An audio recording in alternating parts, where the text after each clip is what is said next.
Good afternoon. Welcome to Channel 8 Sports and East Brunswick High School football. Hi, I'm John Meggiolaro with Phil Hill for today's East Brunswick Perth Amboy game.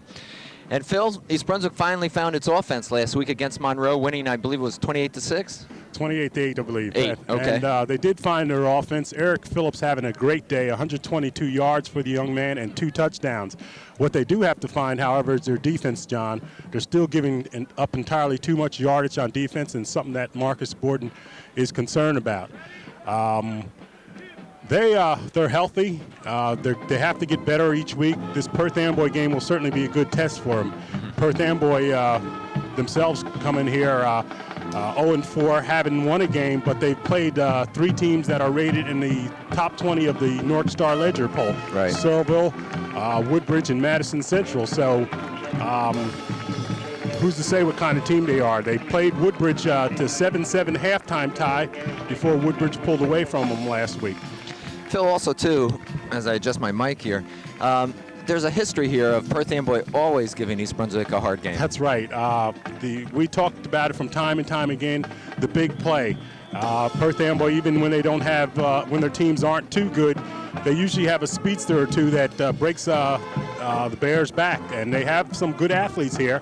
Talked to Joe Stinson, the coach, and he feels that his team is ready today. They've been trying to put it together, and they're going to put the ball in the air an awful lot, and they think they can make something happen today. You know, we've talked about East Brunswick. They're 1-3. They've won against Monroe. Is it a turning point for them? If there is going to be a turning point, this game's going to have to be it. If they can beat Perth Amboy, they may get some momentum going and may help them down the stretch. Well, as we said, Perth Amboy is always dangerous. They come in looking for their first win. East Brunswick looking to extend their win streak to 2 games. And we'll be ready with the opening kickoff in just a moment.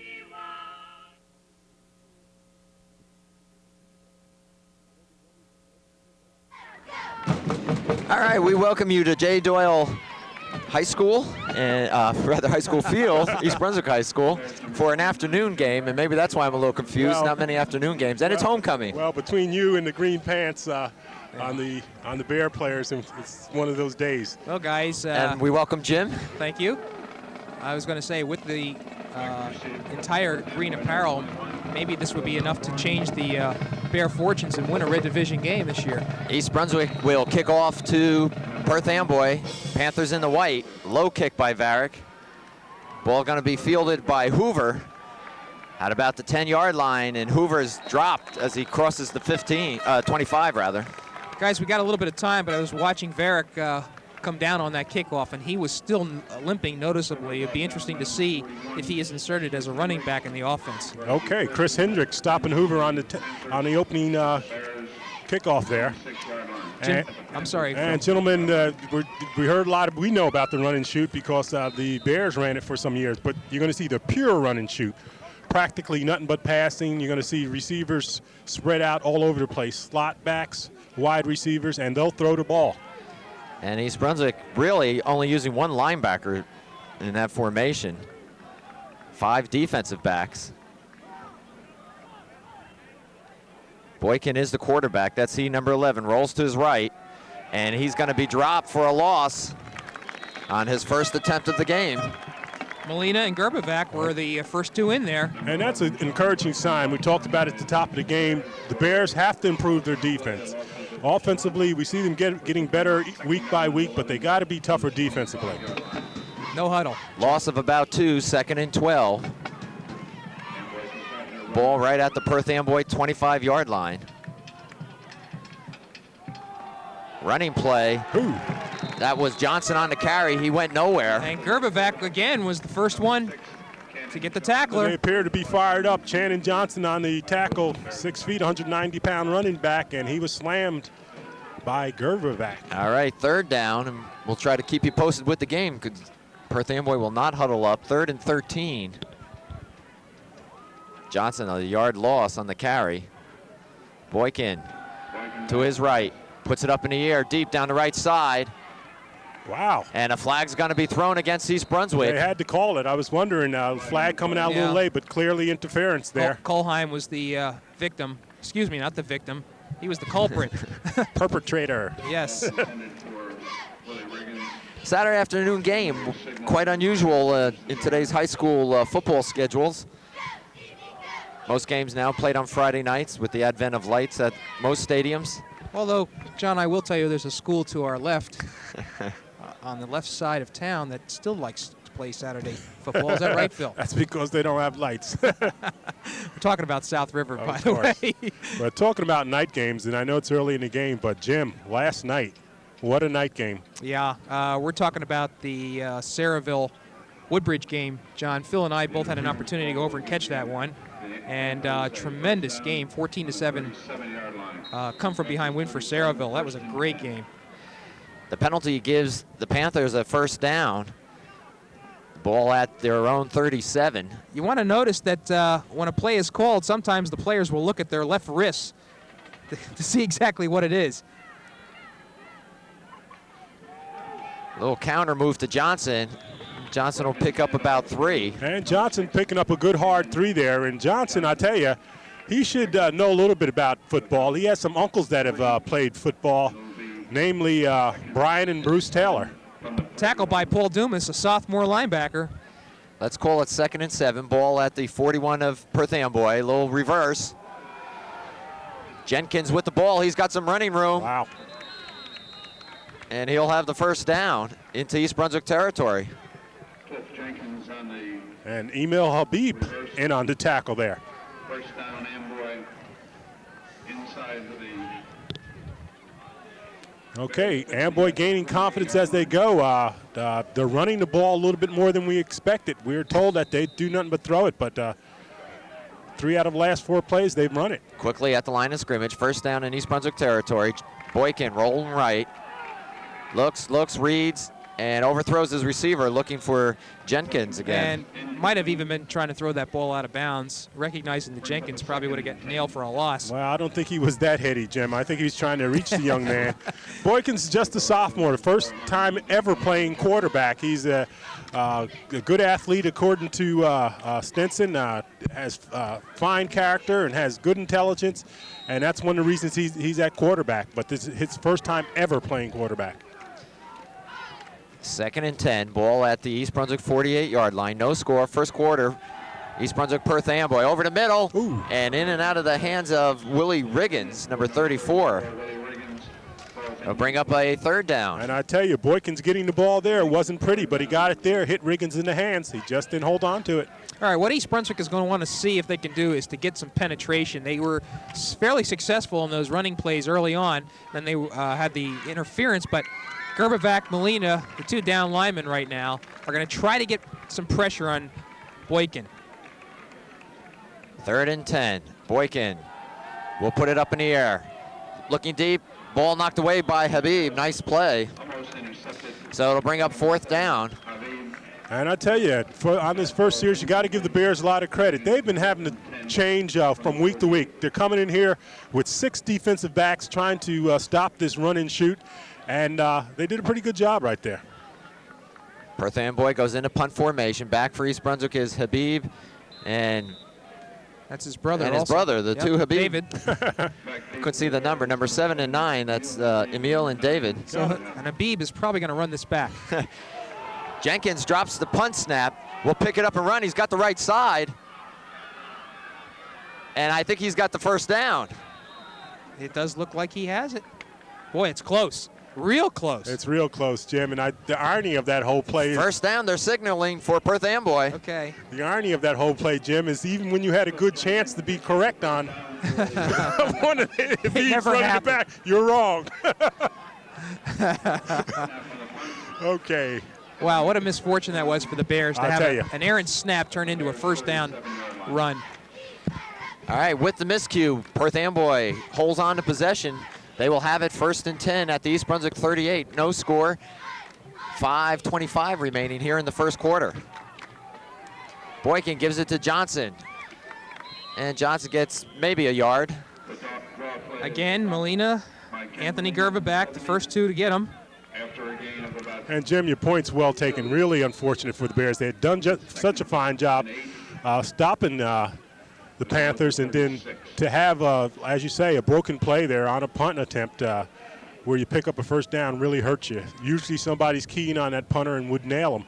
And he just got around the outside and picked up that important first down for the Panthers. We have a Perth Amboy player leaving the field for an equipment problem. John, I know we're having difficulty seeing the clock, but I put the field glasses, and I believe it's 9:11 that's okay. on, okay? Does look like a 5. I'll rely on you then, Jim, to help me out. Here's that reverse again with Jenkins. Left side, cuts it up inside the 30-yard line, and it'll bring up third down for the Panthers. Phil Amboy's going to keep on doing that until East Brunswick stops it. I think you're right. I'll tell you, though, Dave Habib played that very well. Played it off a would-be blocker and made the tackle. 3rd and 8. Ball spotted at the East Brunswick 28. I'm sorry, 3rd and 1.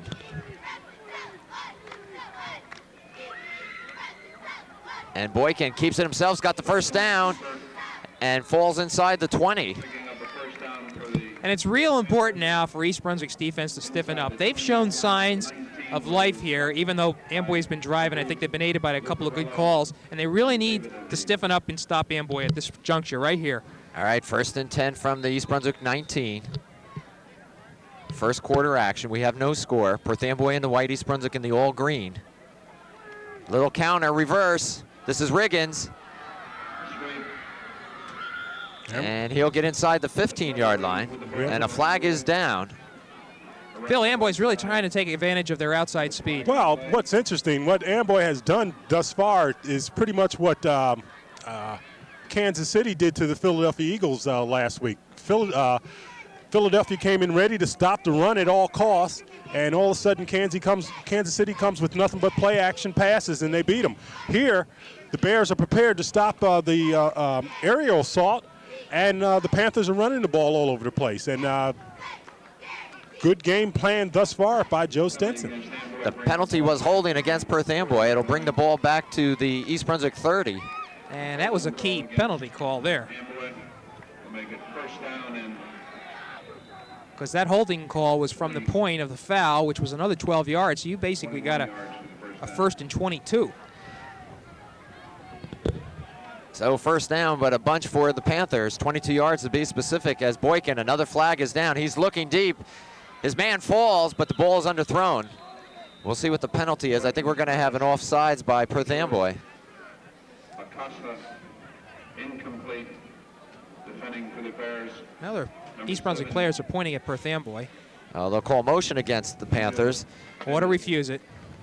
And Joe Stinson talked, when I talked to him earlier this week, he said, I said, what are the keys to beating the Bears? He said, we got to have respect for the ball, and we can't be allowed to beat ourselves. We can't make mistakes that are going to beat ourselves. That's what's happened to them in several games, and they don't want to start that here. Penalty is declined by East Brunswick. It's now 2nd and 22. Ball at the East Brunswick 30.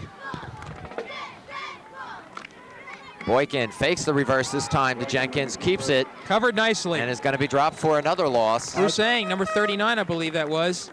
First one in. Oh, we got another flag. Now, this is a late flag. This happened after the action, a dead ball foul of some sort. On who? Generally, usually a personal foul. If this is against East Brunswick, Marcus Borden has got to be unsportsmanlike conduct, tearing his hair out. I'll tell you, and this is after the play, after they made a fine defensive play to stop the play, and then you get a personal foul. This is just something you cannot afford. You have Amboy on its heels with it was going to be a 3rd down and long, and now simply because somebody mouthed off. And going backwards. That will change the momentum just slightly here. They're lining up, and they haven't even marked the foul off. Well, we're going to play follow the leader here. Wow. It's a big one. And this changes things a lot because this is 2-down territory. And it was after the play, so it would be 3rd down, I think. It is. It's 3rd and 6. I'm sorry, 3rd and 10. And this is Johnson. Johnson will pick up a couple, but it'll be way short of the first, and it'll bring up a 4th down. That was Eng again on the tackle. Good reaction by Bruce. A lot of different faces in the defense, Phil. They got to keep a lot of different players coming in and out of this because they're constantly in motion with trying to defend this offense. Right. You've got Dumas at middle linebacker, and Phillips is on the right side, and I see number 17. That is Joe Napurano, a 5'10", 166-pound junior who is playing left side linebacker. Correction, the marker is correct. It is a 4th down. 4th down, and about 5 for Perth Amboy. Ball at the East Brunswick 15-yard line. Boykin sees a hole, steps up, but he's going nowhere, and it'll go over to East Brunswick. All right, that was a good sequence for the Bears. And John, the clock says 7:04. Very difficult to read. And the Bears bend a little bit, but they did not yield the points, and that was important. And the Bears go on offense for the first time today. And I think we ought to mention there's a little bit of a wind behind them, so they could take advantage of a passing game here. And they call a timeout. It's going to be interesting. Well, they don't call timeout, but it's going to be interesting to see what the Bears come out with. They've sort of established somewhat of a running game with Phillips. Varick is back, so both players are in the backfield right now. And we have an official timeout. It's pointing to, oh, good Lord. Mouthpiece? Well, actually, we're pointing to thigh pad. To the thighs. And the number is, it's either 51 or 57. I can't make it out.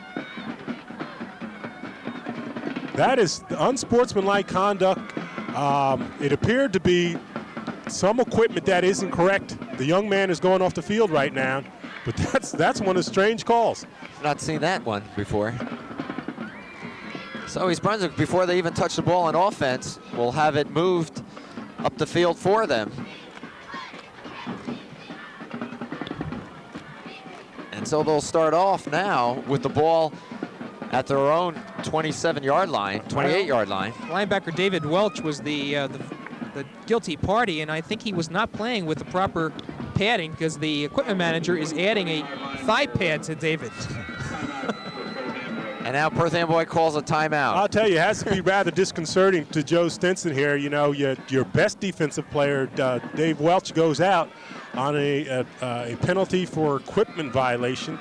And I'm not sure what it was, Jim, but you're right. A lot of times these young athletes try to do like the college players and whatnot. They want to look sharp, and the equipment that you have is for protection. And if you don't have it there, the official certainly has the right to let you know about it. Well, I don't think we can make any underestimate the importance of this game. For Perth Amboy, they are 0-4, and quite frankly, East Brunswick might represent the most realistic opportunity that the Panthers have of winning a game this year, because the slate is not going to be easy for the Perth Amboy Panthers. On the other side, for East Brunswick, this is a good opportunity for them to win a game against a Red Division opponent, and could be the only time this year that they could do that sort of thing. So this is a very, very crucial game, and I think both teams are approaching it with a lot of seriousness. If you just joined us, it's homecoming this afternoon, East Brunswick against Perth Amboy. 6:46 remains in the first quarter, no score. East Brunswick's looking at a 1st and 10 on their own 27. We're getting underway here at 6:46 remaining in the first quarter with the Bears in the ball. Quick pitch to Varick, right side. Penalty flag is thrown. Varick turns the corner. It didn't look too bad running the ball that time. Well, he looked great. He's one of the fastest players on the team. We've already acknowledged that. And it's against the Bears. But I'll tell you what, these clips and holds are just things that the Bears are just going to have to cut out of their game if they expect to score some points. So where the ball was marched forward, it will now be marched backward. And we've only had one offensive play from East Brunswick thus far this afternoon.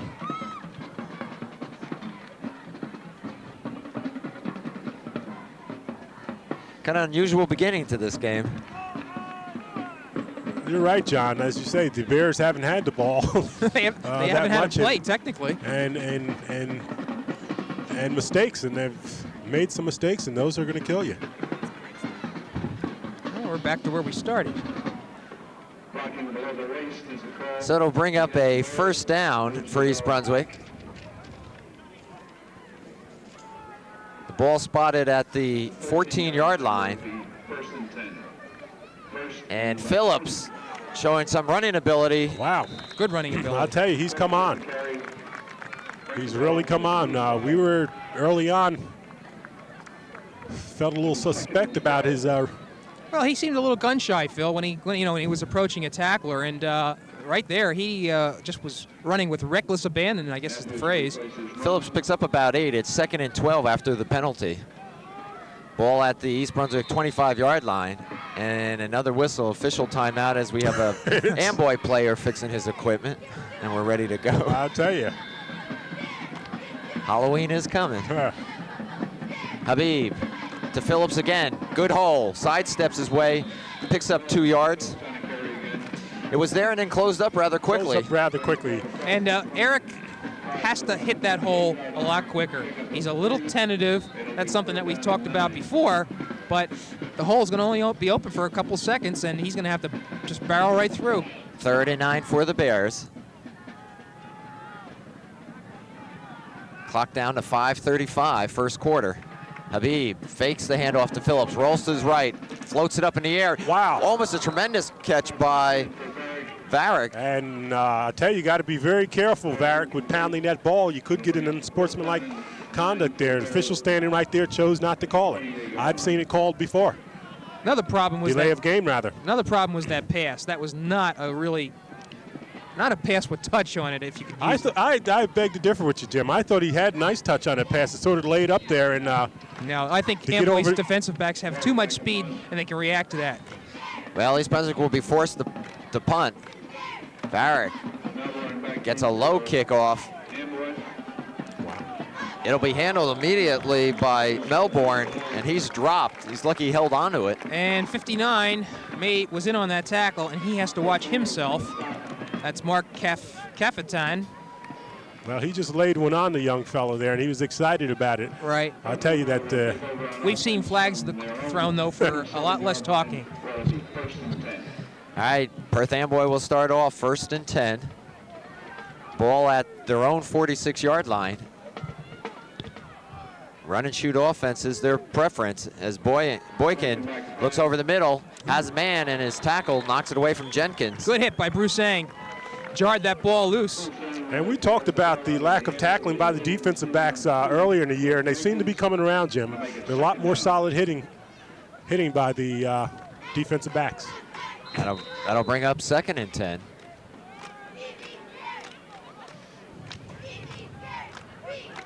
No huddle offense.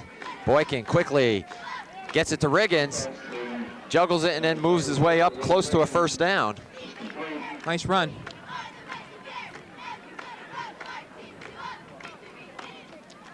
And they're going to have a measurement. Well, I think he's made it.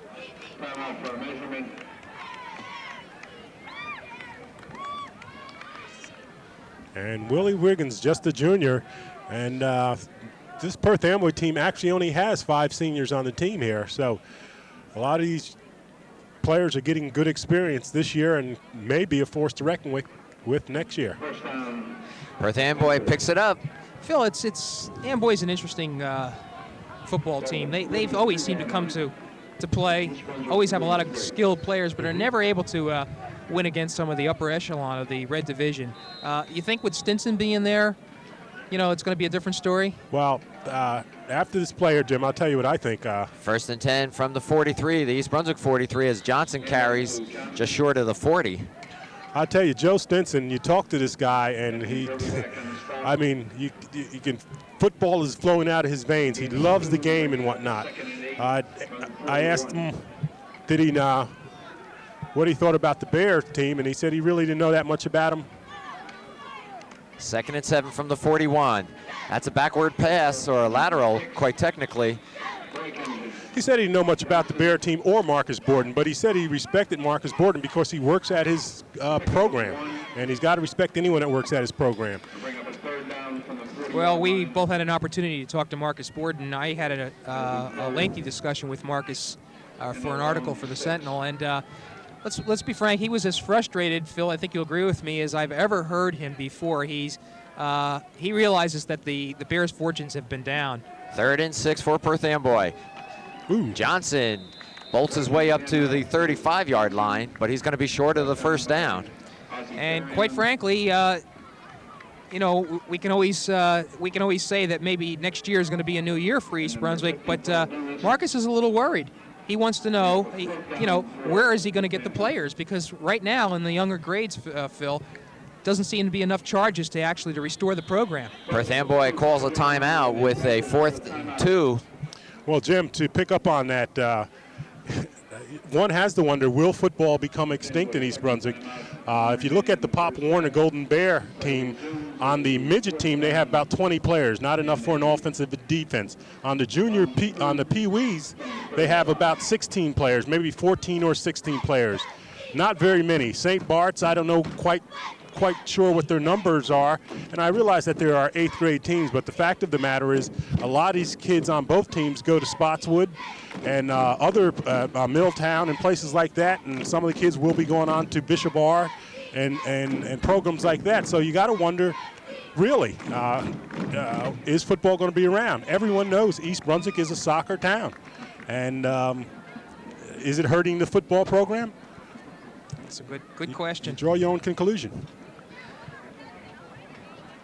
You can send those letters to Phil Hill here at Channel 8. I'm sure I'll hear about it. It's kind of a serious situation, though. I mean, you know, not more than a couple of years ago, we were, you know, all extolling the virtues of this team and this program, and now, it's 4th and 2 for the Panthers. Riggins gets by one tackler, and he's going to be short, I believe, of the first down. Phil, a hell of a way to go for 2 yards. That's a long ways to go for 2 yards, and he's got it. He just may have picked it up. Depends on where they mark it. They're saying first down, so Perth Amboy keeps the drive going. And we're trying to talk in between this run and shoot Yeah. offense, which is not easy. Well, to do. what's happening is they're not huddling. They're going right back up there. And First down, Perth Amboy. Ball at the East Brunswick 33. And 4 receivers, John, to the left. It's what they call the cluster formation. And Boykin keeps it in a little quarterback sneak. Fooled no one. And certainly didn't fool the Bears because they've done it for so many years. Line up a number of players to one side and then run it right up the middle. The point I want to leave on this discussion we're having is that these coaches are not working any less harder than what they have in the past. And I think that's important to mention because they are as a dedicated group as I've ever seen. They got to get the charges out there, so to speak. Phil, I don't know, just as an observer and an alumnus of East Brunswick High School, I mean, if you look at South River, numbers aren't necessarily what matters. I think it's the quality of the player coming out. Well, I think we're probably talking too much about this, but if you want to talk about it, it may have something to do. East Brunswick is a white-collar community and whatnot. Not many, and becoming increasingly more, not many blue-collar workers there, and that may have something to do with it. Kids aren't seemingly interested in football. Or at least have other choices. Penalty against Perth Amboy. Makes it 1st and 25 as Boykin puts it up in the air. Oh, and wow. it gets into the hands of number 21.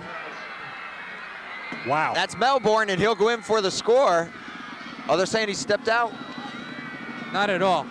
I don't think so, John. And that play developed from the 48-yard line, and you can't have any worse luck. Wait, I think they're saying he stepped out. One official's pointing to the sideline. Did he? Apparently so. I'm surprised. He was wide open there. He did. He stopped out right at the 5-yard line. You know what? You think there's some confusion with that yellow line? With that yellow line there, I think really confused him, Jim. He thought perhaps that he was over. Right. Right. The yellow line, I don't know if you can see it on your screen, is from the soccer formation or configuration that they use here at the football field. So poetic justice. We've just been hard on soccer, hurting East Brunswick football, and here it helps it. Well, momentarily so. Bill Melbourne, the recipient of about a 2-tip pass, I guess that was. Yeah.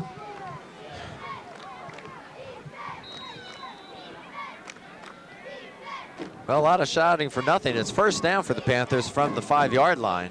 And they'll have to find another way to get it into the end zone. Boykin is going to be dropped for a loss around the 10-yard line. And I'll tell you, the first player there, Marty Lucarelli, hit him at the ankles there. Slowed him down. It's for another tackler. Big play. Second down now for Perth Amboy. No score. We have 2:25 remaining in the first quarter. Boy, isn't East Brunswick spread out, Phil? And that's just what the Panthers want them to be. Spread them out all over the place. And Boykin reverse to Jenkins. We've seen this before this quarter. Boy, that was Jenkins a great loses play. Yardage. Great play by Eric Phillips. First of all, he forced the play outside, and then he makes the tackle. the stumble actually helped him, Jim. He stumbled on that play and actually found himself in position to make the play without giving up any yardage. That was terrific. Perth Amboy is going backwards here. It's third down. They started from the 5. The ball is now at the 12-yard line. Third and goal from the 12. Riggins goes in motion. Boykin looks to his right. Nowhere to go. Wow. He's going to be dropped for another loss to the 20. I'll tell you, that Bear defense. And again, Marty, Lucarelli in on there. Lucarella, Gerbevac, Varick was in there, and so was Phillips. Bruce Sang. And Phillips as well. And Eric Phillips. And, boy, I'll tell you what, if East Brunswick comes out of this without getting any points scored against it, that is really one of the best sequences for the Bear defense this year. Fourth down, and they're going to try a field goal. On the kick is number 19, and I don't have him on the program. I'll tell you. And he may just have joined the team this week. No, he did. As a matter of fact, This morning. Oscar Sosa from the soccer team. There you go. All right, Sosa. Kick is up, and I think, Went through It went the through. soccer portion. You're right. yeah, all right, under the crossbar. Right, Joe Stinson's looking. He thought it might have gone over, but a nice attempt there by Oscar Sosa, number 19, and just picked up formerly a soccer player. So He probably still is. I tell you, we're seeing it all this quarter, and this quarter seems like it's 3 hours long already. And despite that field goal attempt, big hands to the Bear defense for doing a great job after a seeming touchdown was put on the 5-yard line, and boy, they just drove him right back. So with 57 seconds remaining in the quarter, East Brunswick goes on offense for only the second time as Varick rolls up to the 25-yard line. Well, this is really only the second time that East Brunswick's had the ball, but you kind of want to see him throw it maybe? well, you want to see something happen. I think they got to be careful. They're in the game. They don't want to hurt themselves. 2nd and 5 from the 25. 25 seconds remaining. Phillips inside. Picks up maybe a yard. And I think that's what they're doing, Jim. They're just being very careful there. It's not much time left in the half. Well, they really haven't had the ball very much, going against and they don't want to hurt themselves. The defensive backs for Perth Amboy are quite athletic, and you just don't want to make a mistake. Phil, this is just the end of the first quarter. Excuse me. Yeah, it's been a long one, and there it seems is. like a half, doesn't it? Yeah. Well, East Brunswick now is going to go against the wind. So what opportunity they did have to pass. Admittedly, they did not have, I mean, this is the second time they've had the ball. Yeah. It has been a long quarter. You're right. Well, A lot of penalties, a lot of that's what it is. stop of Penalties. action by referees. And passing. Yeah. Well, after one, there's no score. East Brunswick, Perth Amboy. The Bears have the ball. Well, they're going to have an opportunity here. And it was kind of that boring first down. first quarter, I'll be honest with you. Well, wasn't going to win any prizes, but both teams are playing hard out there. I think you get a lot of credit should go to the defense for East Brunswick for stopping Perth Amboy with their first serious penetration. But they were certainly on the field a long time that quarter. And did a great job in holding Perth Amboy, particularly after they had it 1st and goal from the 5.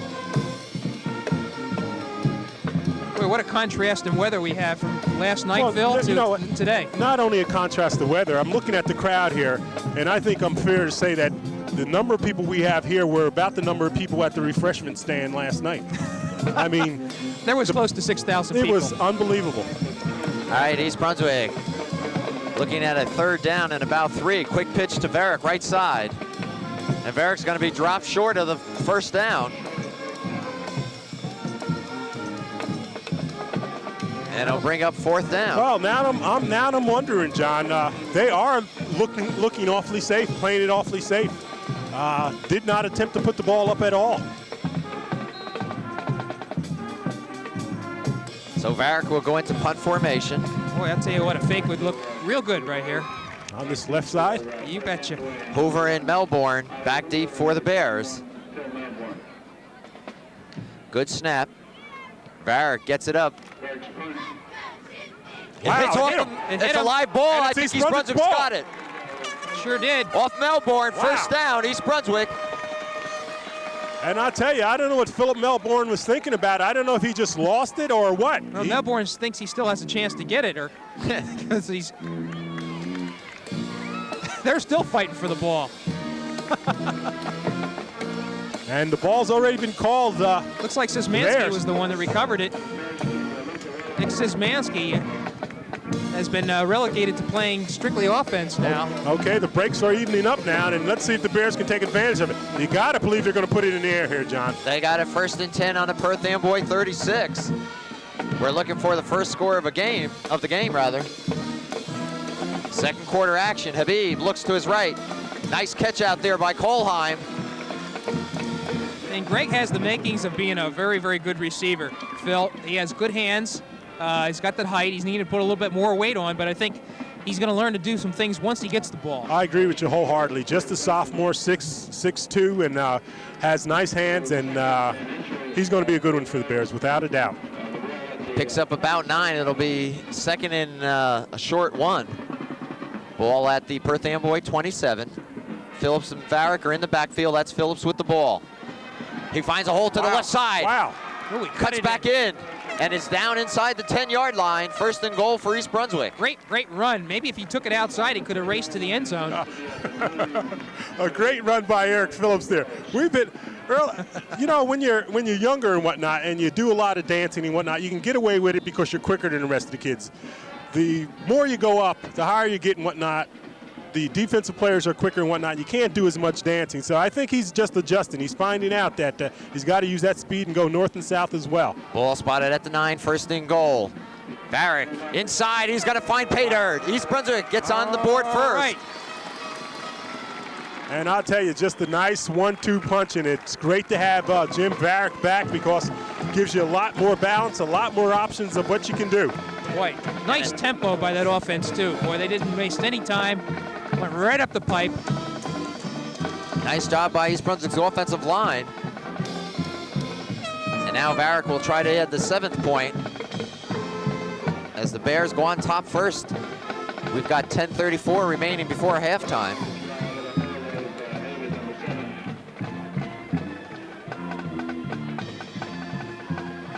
And the kick is through, so it's East Brunswick 7, Perth Amboy nothing. And I tell you, just a nice mixture there. We talked about the fact they had put the ball up. They came out with a couple passes, mixed it up with a few runs, and they looked awfully good going down there. That's a confidence builder, and I think a lot of that stems from the nice play of the defense and being able to thwart off Perth Amboy in that first period drive. Well, the fact of the matter is they capitalized on an opportunity. Joe Stinson said, we don't want to make mistakes and beat ourselves. They made a big mistake there, and the Bears took advantage of it. It all started with Melbourne's fumble, and East Brunswick took it in from there. Now, East Brunswick in an unaccustomed position of being in the lead. Scoreboard is showing 13-0. The score is actually 7-0. Yes. East Brunswick. Little wishful thinking. Varick to kick it off.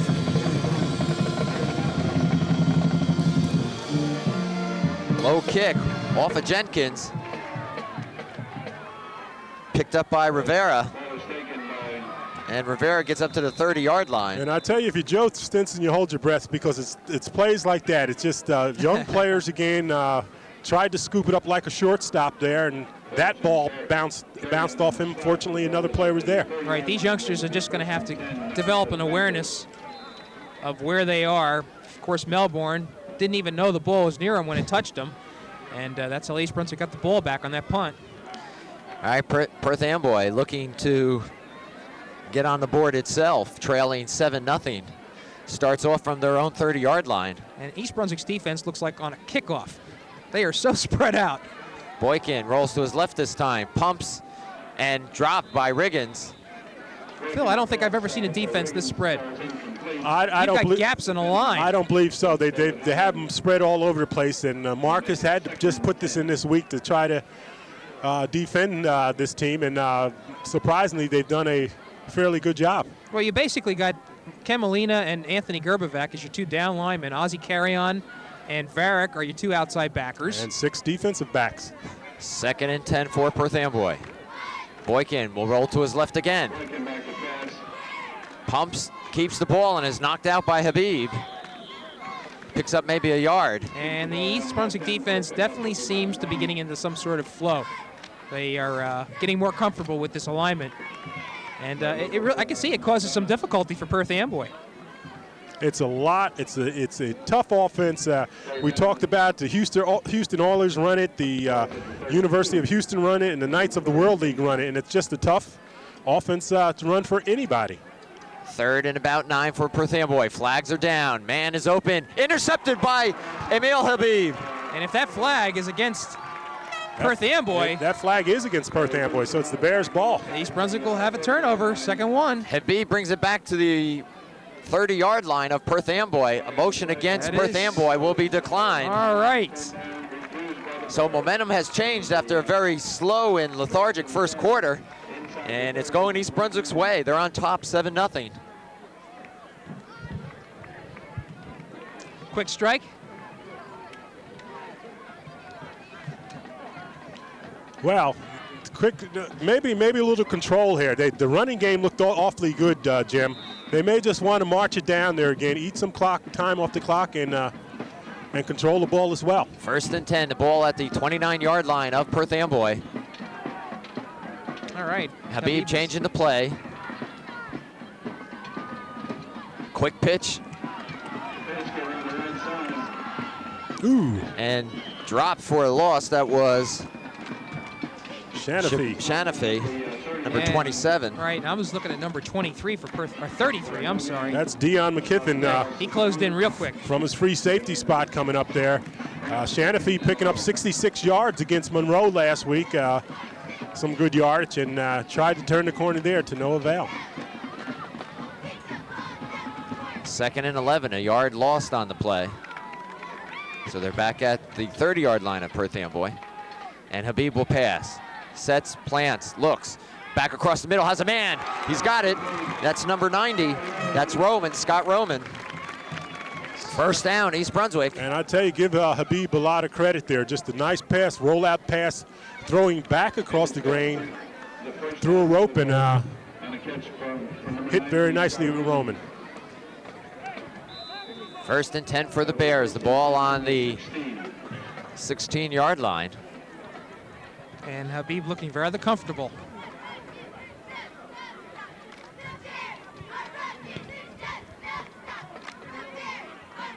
Habib, a little counter inside. There goes Shanafi again. He's got the left side corner. He's going to score.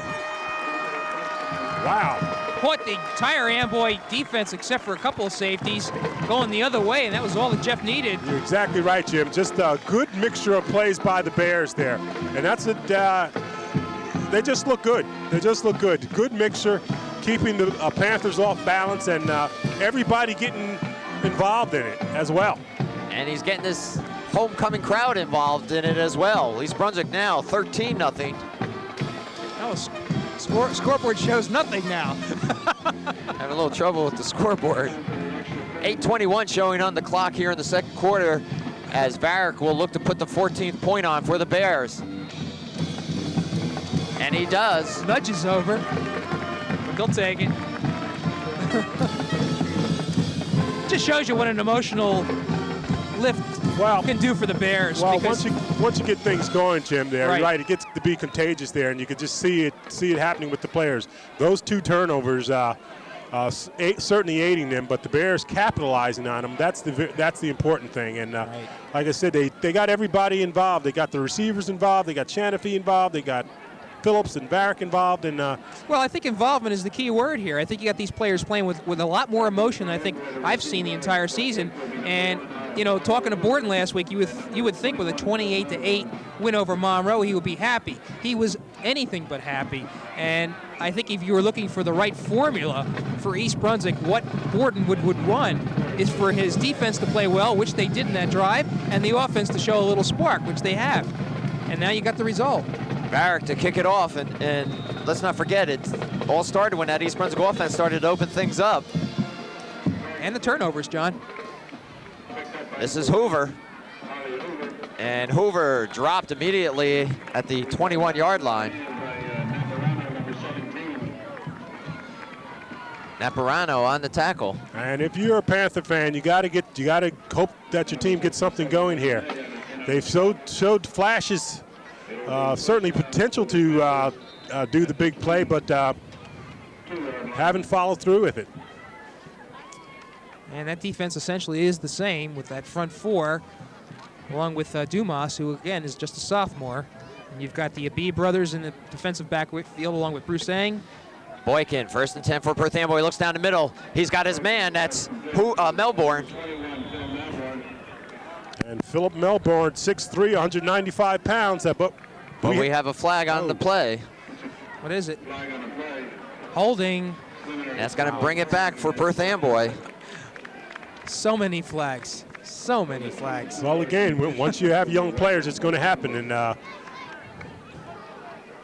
we've probably seen more flags, however, this year than. We see linebacker Eric Phillips coming out, pointing to a hip. Seems to be a hip pointer, Jim. Yeah. Keep an eye on him.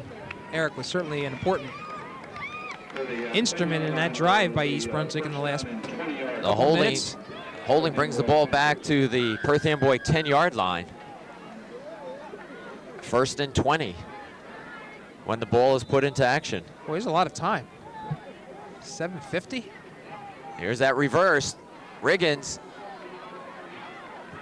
And Riggins brings it up to the 19-yard line. Boy, he made a lot more out of that than I thought he would. He certainly did. Turned it in real nice. Carry-on was there to make the tackle, but Riggins just blew right through. Brings the ball out close to the 20-yard line. So it'll be 2nd and about 11 for Perth Amboy. 7:25 remaining in the second quarter. East Brunswick on top, 14-0 as Boykin runs out of the pocket. Fakes. Wow. Whoa. Still has it and is going to be dropped.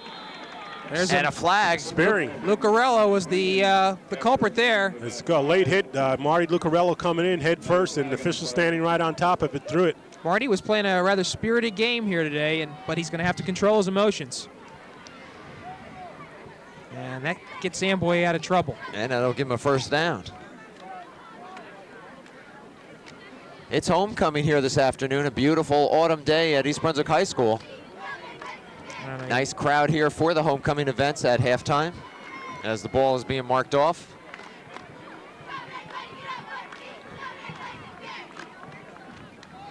Are any floats here? Usually there's a float or two. No, the floats were not allowed once they put down this track. Oh, I get it. Okay. And it hasn't been part of the routine in a number of years now.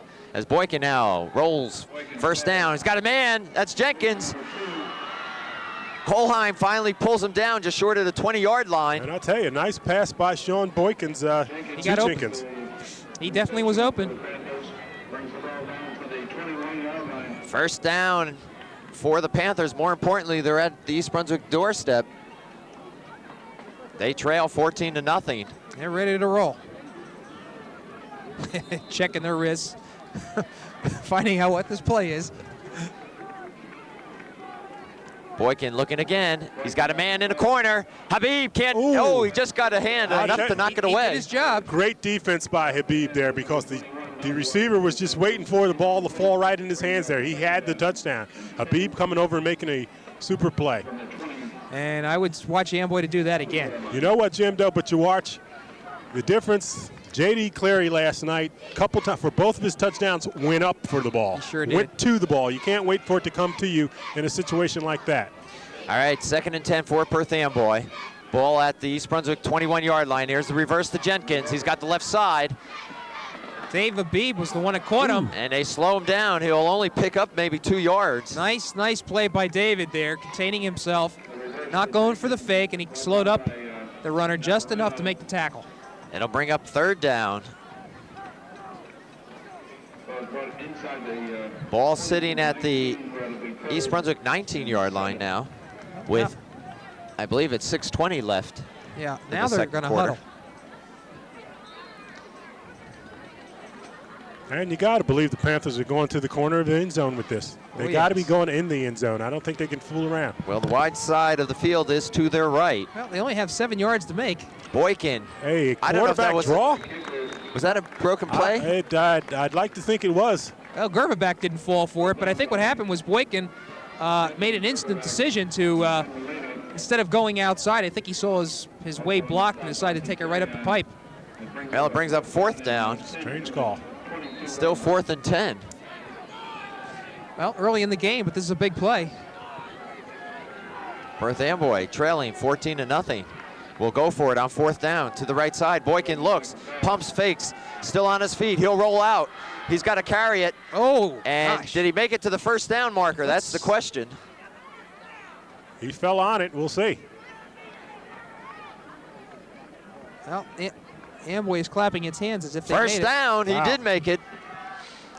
And Boykin's doing a little Randall Cunningham act here and scrambling, trapped back there, able to get away and picked up an all-important 1st down for the Panthers. And Perth Amboy can pick up a 1st down without scoring. The ball at the 11-yard line of East Brunswick. Boykin quickly has his man Jenkins. Jenkins inside the 10.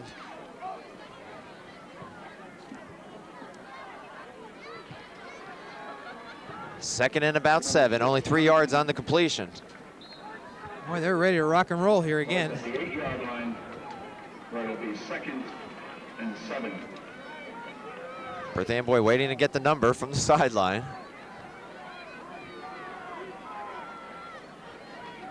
From the 8, this is Johnson. And Johnson bowls his way down to about the 5-yard line, maybe inside the 5. Well, see, this is where spreading that defense out for East Brunswick has its problems. 3rd and about 2 for the 1st, and 3 for a touchdown. And I'll tell you, with pure run and shoots, we see people throw from here for the touchdown. A little counter, this time it's Riggins. Trying to get outside the corner, won't go. Kohlheim holds him up. He's still on his feet. Wow. And just short of the goal line. And short of the 1st down, too, I think. We'll see where they spot it. It's going to be. This is going to be close, It's Jim. gonna, I think it's going to be just a little short. And the pursuit by the Bear defense coming over there may have denied him. They're going to bring the chains across the measure. Now, Kohlheim did all he could. Was it Greg Kohlheim that was in there? I think it was. Was the one that got a hand. Kohlheim held him up. Right. And only because of Greg's speed was he able to. Jim, I think you may be right. He may be short by a fingertip. It's close, but not quite there. It won't matter. It'll be 4th down, and you know Perth Amboy's going to go for it. They are short. So it's 4th and inches for the 1st, and about 2 yards for a touchdown. And what I was saying before, Jim, people talk about the pure run and shoot and whatnot. The people, the devotees of the run and shoot, in that situation would throw the ball, would still throw the ball, continually throw the ball there. So it's 4th and inches. Perth Amboy obviously will go for it. They trail 14-0. We have 3:54 remaining in the 2nd quarter. East Brunswick on top, 14-0. And but here you can expect number 6 to blast in there to try to pick up the 1st down or the touchdown. Let's see what East Brunswick's defense can do here. That's Johnson. You got it. He's got the touchdown, Phil. You called it. Well, Shannon Johnson, a little showboating there. Young fella, friend of the family. He's ate plenty cookies in my house, so he's happy, and I'm sure I'll hear about it later on. So the Panthers march back. That's an important drive for An them. important Get on the drive for board. him, really. And actually converted on 2 fourth-down situations, if you count this one right here. And here's Mr. Sousa. And timeout Perth Amboy. And Phil, let me ask you, do you try the extra point or you go for the 2? This young man is probably new. in his first game. He's new. He kicked 1 extra point last week, and that's all he has to his credit. But I'll tell you what, though, if he's a soccer player, you know, you don't bring somebody on board to not try for an extra point. Right. Well, whatever. As you look, Joe Stinson has coming out on the field there. Joe Stinson, as we know, came from Franklin Township, where he compiled a record of 45-9, winning 2 Central Jersey Group 3 championships back-to-back in 89 and 90. And I asked him what was the difference between Franklin and Perth Amboy. He said athlete-wise, athletes are pretty much the same. But at Franklin, they just didn't feel they could lose. And that's what he's trying to develop here at in Perth Amboy. He did talk about, however, they do have a commitment to the program, and that bids well for him. Phil, if I'm not mistaken, one of his former students, Solomon, is down at Tennessee playing quite well. He's at Clemson, at Clemson University, starting quarterback at Clemson. Stinson has coached 2 All-State quarterbacks. So when he was at Hoboken, I believe, Mike Millen was an All-State quarterback in 85 and 86. So that's why one of the reasons he's excited about the sophomore Boykin. He thinks he can develop him into a great one. Well, Perth Amboy looks like they're going to go for the 2. Well, we got that right there, huh? Amboy appears to be going for 2. Take a little pressure off Mr. Sousa. Riggins goes in motion to the right. Boykin keeps, pitches back. Still stops, right? And Johnson is stopped short, so it's a failed attempt. And nice job by the Bear defense. Gutsy call by Stinson, but you got to understand his thinking here. He goes here and picks up the 2. He's got an advantage if he scores again. If he doesn't pick it up, he can go for 2 again and possibly tie the game. So not a bad risk. Now, I'm wondering, did East Brunswick call any timeouts this half? 1. So that means they have 2 timeouts left, and they have 3:48 in the clock. And let's see if they can continue where they left off on the last drive and see if they can get another touchdown. 14-6 is our score. Bears will receive. Interesting how Marcus Borden mixes up his kickoff return people. This time you've got Varick and Phillips deep, along with Colheim and Shanafy. It's almost like a 4 deep. Well, I think this is the first time we'll see Sousa kick off, if I'm not mistaken. So we'll see if he has any type of foot, as they say. Well, he's got a slight wind behind him.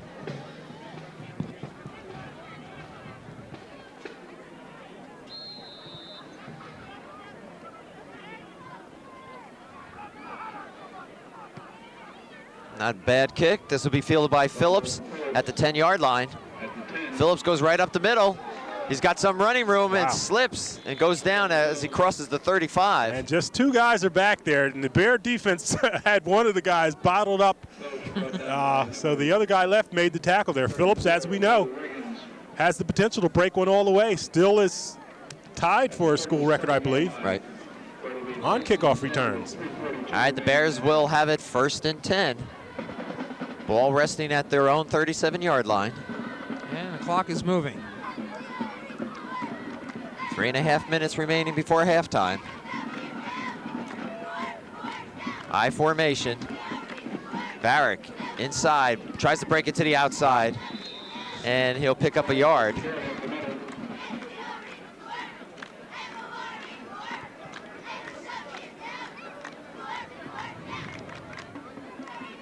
Well, it's just over the 39-yard line. That tackle for the Bears, number 4. 2nd and 8. 2nd and 8, East Brunswick. Habib over center, fakes, rolls to his right, looks. He's got a man deep downfield. Ball is up, and just off the hands of number 88, and that was Jack McNeil. Well, McNeil made a mistake on that play. He turned the wrong way. If he had turned outside, he would have had enough time to catch it. He ended up turning himself all the way around, and it's hard to keep your concentration like that. So it'll be a 3rd and 8 now for East Brunswick. Inside of 3 minutes remaining. First half action, Bears on top 14-6. Saturday afternoon at East Brunswick High School.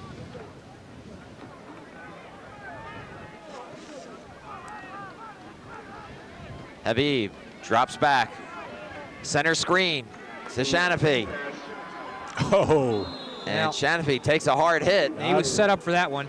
He took a hard hit and makes the case for a tearaway jersey. Yeah, he almost got away from that. He might have been gone for another 10 yards or so. So East Brunswick will be facing a 4th and about 5, and they will punt. Barrick will handle that chore for them. And the punt receiver for Perth Amboy. A late arrival. Barrick gets a high punt. The wind will play with that. And it'll be down at about the 35-yard line. And that's where the Panthers will take over with 2:02 remaining here before halftime.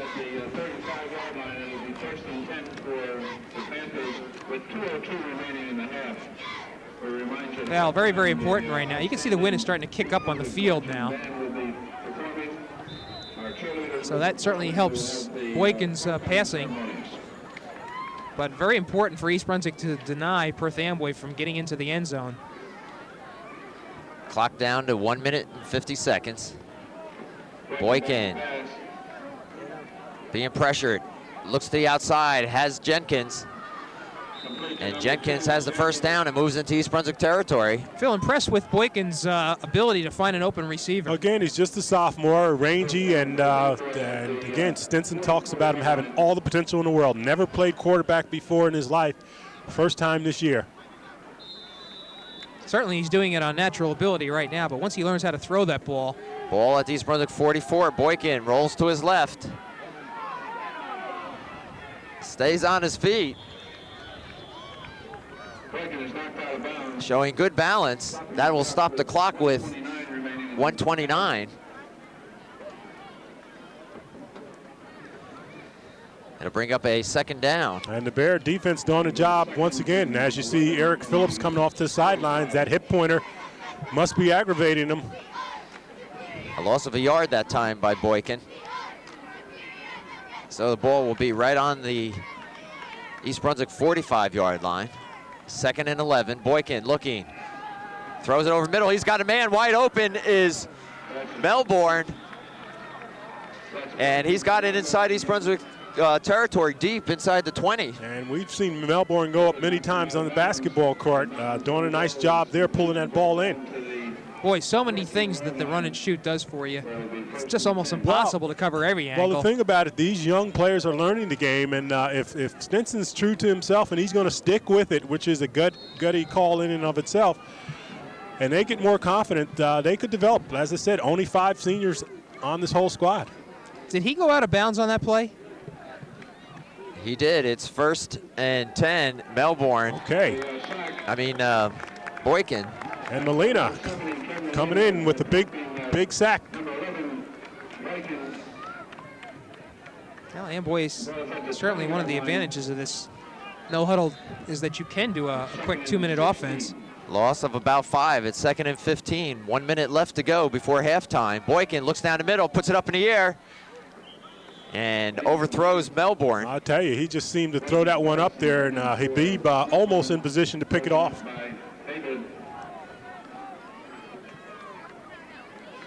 You wonder if Habib didn't try to.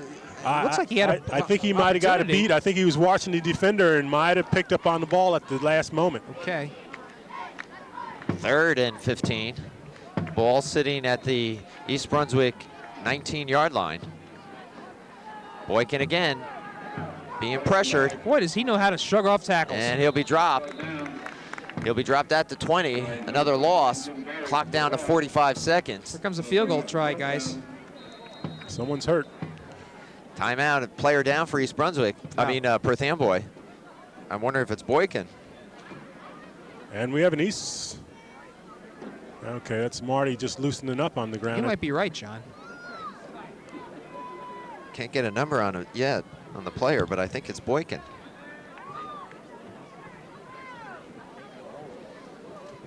And they're lifting his leg up, his knee.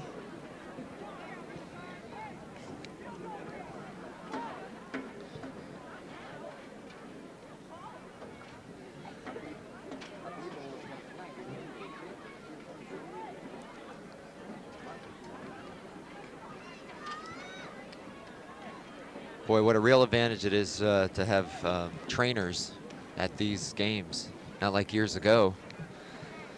Well, not only trainers, it's also an advantage to have the first aid squad parked nearby as well. Well, I know in some situations they even have a team physician on the sidelines. And let's come back to our topic of the day.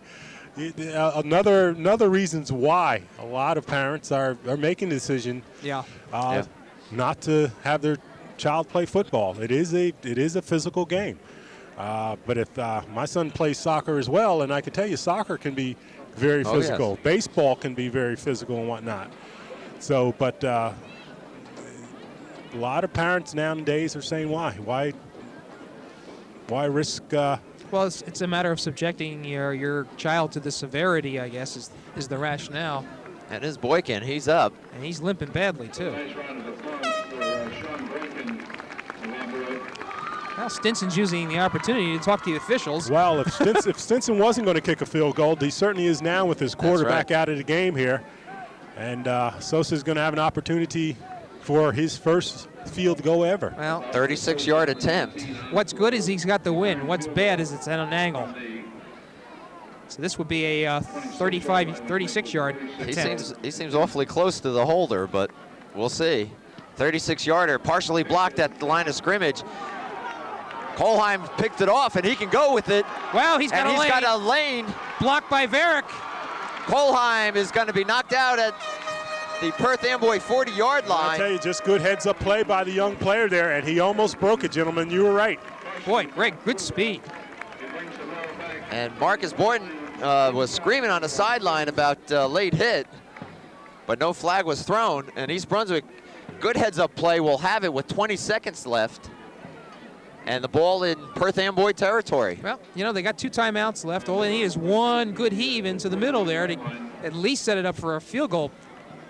And unfortunately, Kolheim with the long run back must be a little winded, and he's one of their long threats. Now, let's see. You might look for Zizmatsky with the slant across the middle. Well, Nick's not in there right now, guys. The ball at the Perth Amboy 41. 20 seconds remain. Habib rolls to his right. Puts it up. Looking for McNeil, overthrown. I think that's Roman closer to it than I'm sorry, Roman. It'll be second down with 15 seconds remaining. Fortunate that the play only took 5 seconds, so there is 15 seconds left. 2nd and 10. East Brunswick in the lead, 14-6. We're just 15 seconds away from halftime.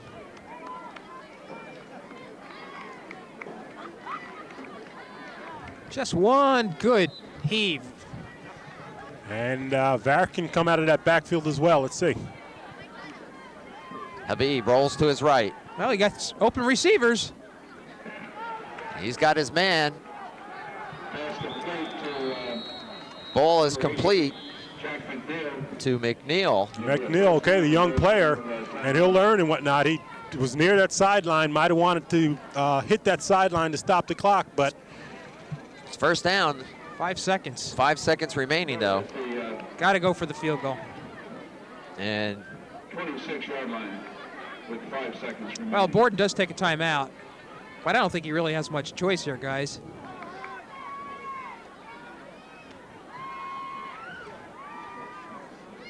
he's calling for his receiver, Kolheim, so I think field goal's a little bit out of the question here. That would be a 46-yarder into the wind. Well, if you remember the Piscataway game, Yeah, but it was against the wind. Or was with the wind, I With should the wind. say, yes. I don't know. If you take a look at the flag, it seems to be swirling down there. although with 5 seconds,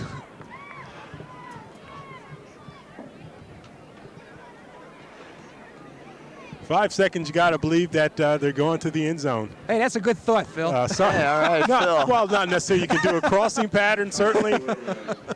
There's a lot of things. The idea is But I would venture to say they want to get into the end zone. That's some why way, we- shape, or form. That's why we have you up here, Phil. okay. And you're right. They're not going to go for the field goal. Throw to the end zone. Sounds good. All right, East Brunswick comes out 5 seconds before half. 2 receivers to the left, McNeil and Roman. And Habib looks right. A little hook and ladder play. Varick is knocked out of bounds just short of the goal line, and that will do it. There's a flag, John. Well, You're right. if it's a defensive flag, There's a flag on the play. a half cannot end on a defensive flag, but I think it was against the Bears. The hook and ladder. Obviously, it's against East Brunswick as teams will head for the locker room. Our halftime score is East Brunswick 14, Perth Amboy 6, and it's homecoming. And let me take a moment and share with you the homecoming queen is Tricia Flanagan. The homecoming king is John Dickinson, and John is not here today. I understand he's playing soccer. That's right. He's a member of the soccer team. He's playing at St. Joe's. Okay. Junior attendant is Nairi Anderson, and the sophomore attendant is Monica Bausma. And so we congratulate those students on a beautiful homecoming day. And we're going to move to that event as we leave you here for a moment, and we'll pick up the action with the start of the third quarter in just a few minutes.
Again, congratulations to the junior class, which won the homecoming floral decorations. At this time, please turn your attention to the 50-yard line for the president of the senior class, Harris Aaron.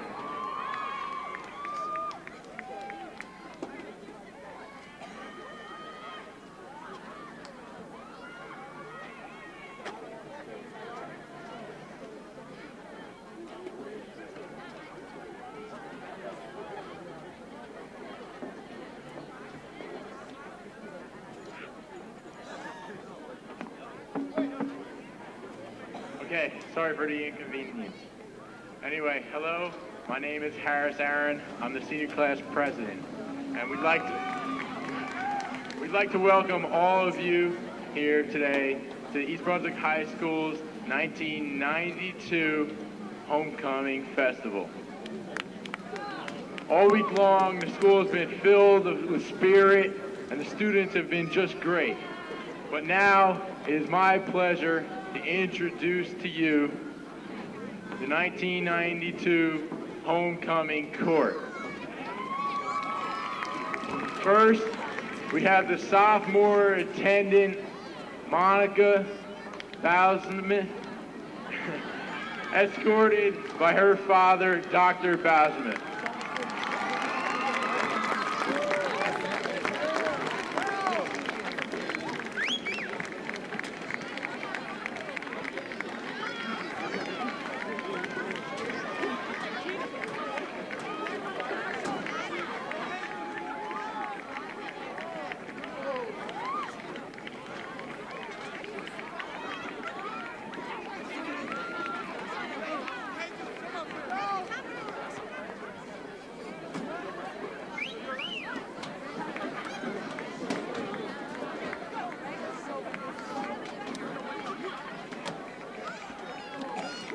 Next, we have the junior attendant, Marie Anderson, who's being escorted by her father, Mr. Anderson.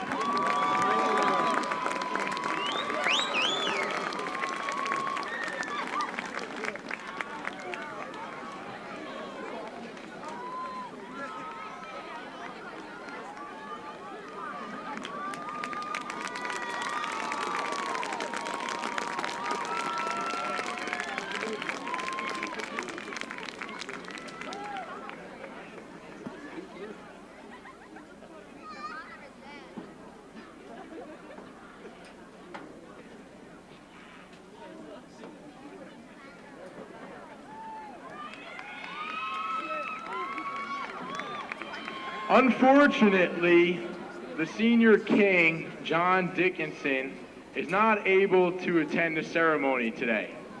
But this is because he is over at St. Joe's High School representing our soccer team in what we hope to be a big win.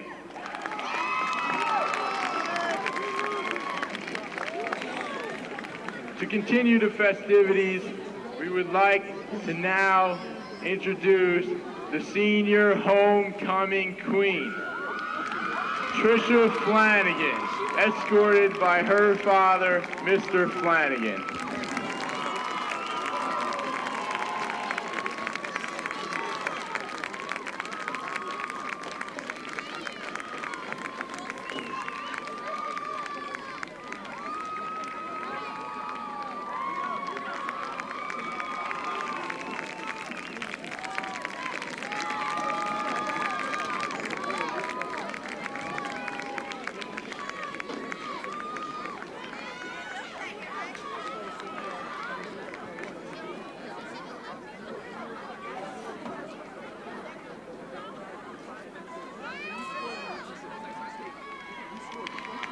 Please remain standing for the singing of the school alma mater. Standing high upon a hilltop is our alma mater bright. East Brunswick I we proudly honor with her colors green and white. Sing her glories and her praises, let them ring for alma mater, East Brunswick High, all hail to you.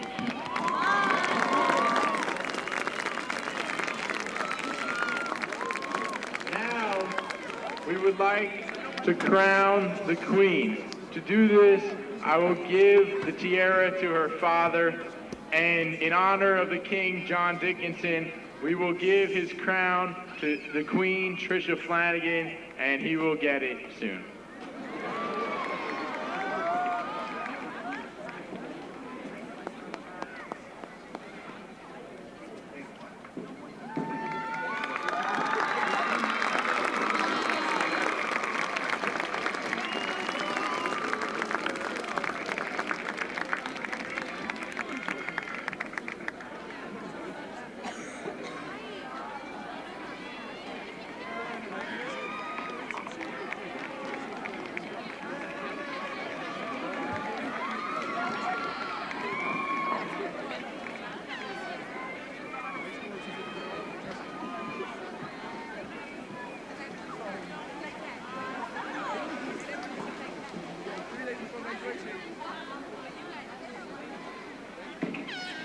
Let's have a big round of applause for this year's East Brunswick High School homecoming court. They're the best.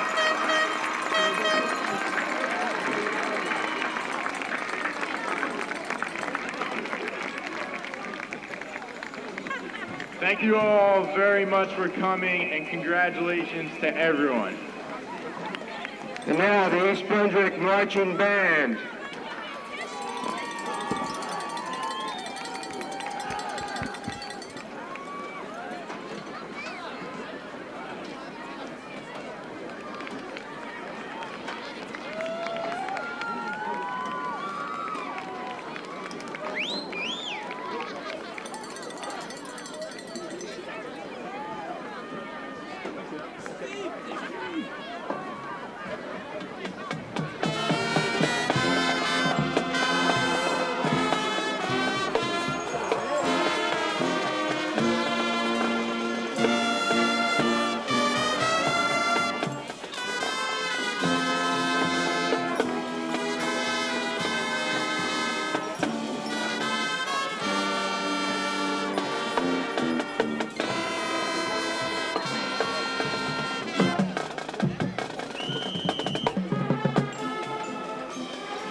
Well, we welcome you back for the start of the second half here at East Brunswick High School. Bears on top 14-6.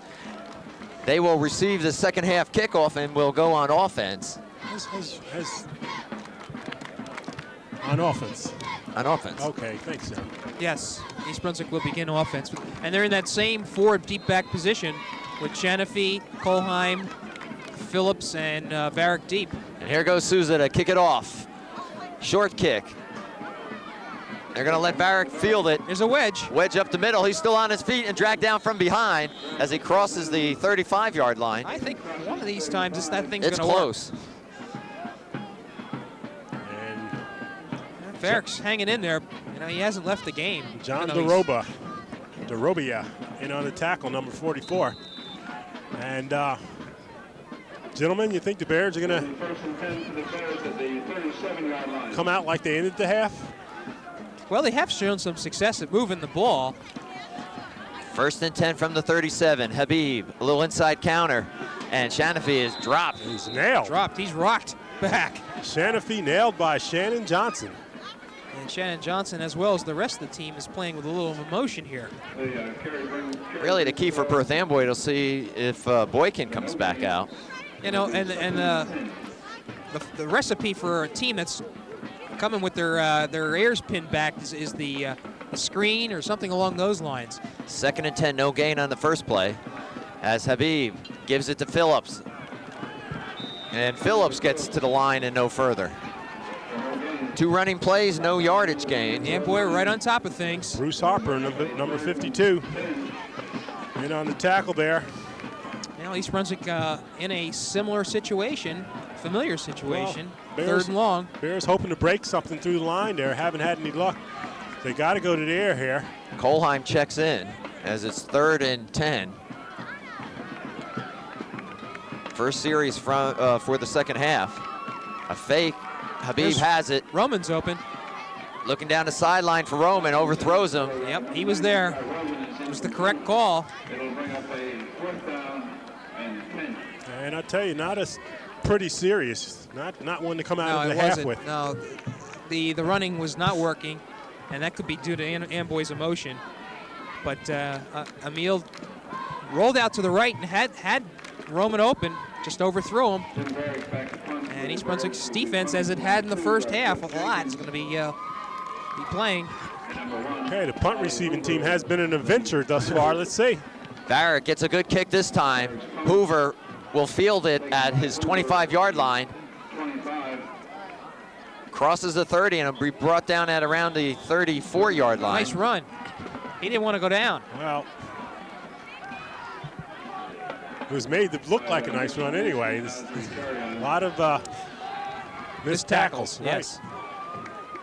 Perth Amboy will go on offense. And the defense for this East Brunswick is the same, with Carrion and Phillips at the backers. Down lineman Kemalina and Anthony Gervitback. Linebackers Brusang. Boykin's back in, but he's noticeably limping. So we'll see if that affects his performance. He likes to roll out. This is Johnson. Big hole for Johnson. He's got the first down as he gets close to midfield. And a saving tackle by Emil Habib. Johnson was off to the races. I'll tell you, and Shannon looking mighty good. A blast-off tackle there. And East Brunswick's line's going to have to stiffen up now. First down, Perth Amboy. They trail 14-6. Too many open gaps. Finish up on the defensive alignment. Dumas at middle linebacker. This is Johnson again. Nowhere to go this time. Okay. Paul Dumas making that tackle. The secondary for East Brunswick, Kolheim, Habib, his brother David, Brusang, Marty Lucarello, and number 43, Brian Tu.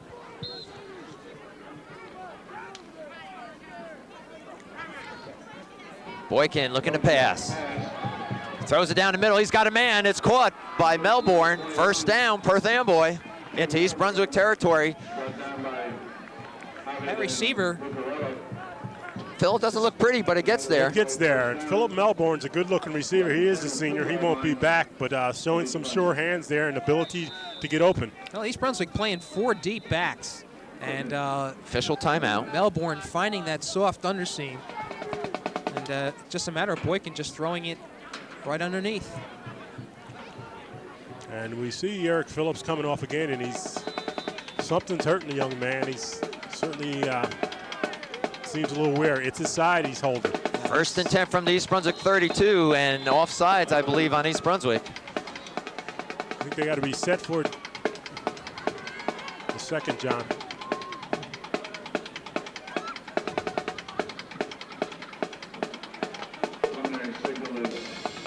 And it looks like it'll go against the Bears. Yes, it is offside. So that'll add a little fuel to the Perth Amboy momentum. And speaking of fuel, we could use a little up here. Temperature's starting to drop. It's starting to come down. We are in the shade here. Forget what it's like to do an afternoon game here. 1st and 5 for the Panthers. Ball on East Brunswick 27 as Boykin still on his feet, showing no ill effects of the injury. Nice block there. And Phil, he's raw talent. He's raw talent, and he looks good. As I said before, Joe Stinson, who's coached several All-State quarterbacks, feels at this stage, again, as I keep saying, Boykin has never played quarterback in Pop Warner or any level before. This is his first time ever playing quarterback position, and Stinson feels he's going to grow into a good one. Well, they got the first down, and here goes Johnson. Big hole off the right side. Perth Amboy knocking on the door. And the holes are getting bigger, and Johnson running with a little more authority this second half here. 2nd and about 6. The ball sitting at the East Brunswick 12-yard line. And I think Amboy's going to run it again. They're getting excellent success. East Brunswick, when Amboy's faced with a passing situation, has done the job. Boykin gets it out to Johnson. He's got the first down, I believe. Boy, nice play. I'll tell you. That was excellent touch. Phil Boykin's having trouble rolling out, but he's still able to dump the ball off to his backs. Very quickly. And guys, with this run and shoot offense, I think maybe with East Brunswick's defense being on the field so often, they're starting to get tired. It's a possibility. They don't seem to be able to keep up with this. It's early in the second half. They should be tired there. I think that long halftime may have had an effect. Johnson struggles for a couple yards. Bring up a 2nd down. And they're right on the line again.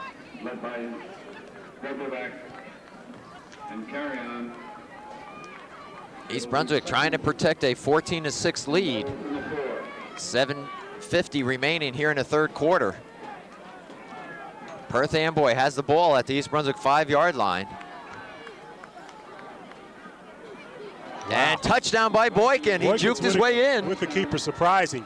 Bad ankle and all. Boykins finds a hole and scores. And that's not going to look good on film. I'm going to tell you right now, there was a number of opportunities to get him trapped, and it seemed like the East Brunswick tacklers were just standing around. I said it a little while ago. Again, an awfully long break between halftime. And of course, it was homecoming here, and we had some festivities. But the Bears had momentum, and it seemed to have taken it out of them defensively. Well, they're going to go for 2, obviously. Try to tie this score up. Makes it 14-12. Important play here.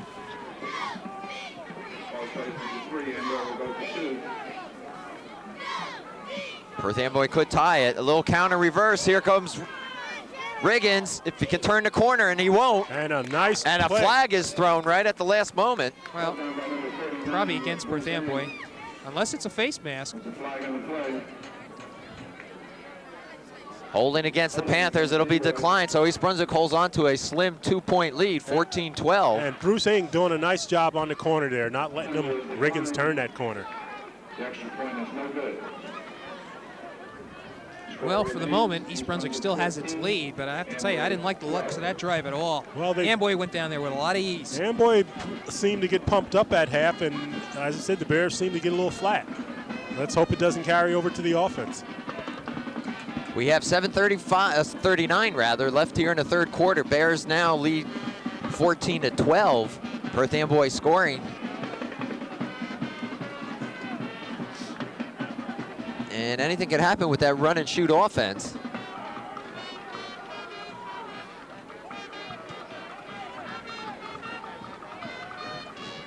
Waiting for the kickoff by the Panthers. I don't think there's any doubt that East Brunswick needs to develop something here in this offensive series. The first time they had the ball was 3 and out. Sousa gets a good kick. This will be Phillips from the 5, drops it, picks it up. And has nowhere to go as he is buried at the 15-yard line. And East Brunswick is going to have to dig itself out of a hole. They need to control the ball some, at least here, gentlemen. They got to come out, get some movement, march the ball down the field by any means necessary. They don't want to turn the ball back over to the Panthers with just 3 plays and out. All right, East Brunswick will have it on offense. 1st and 10 from their own 16.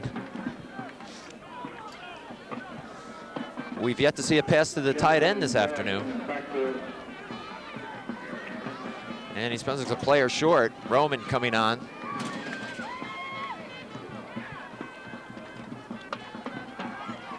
Shanape still on his feet.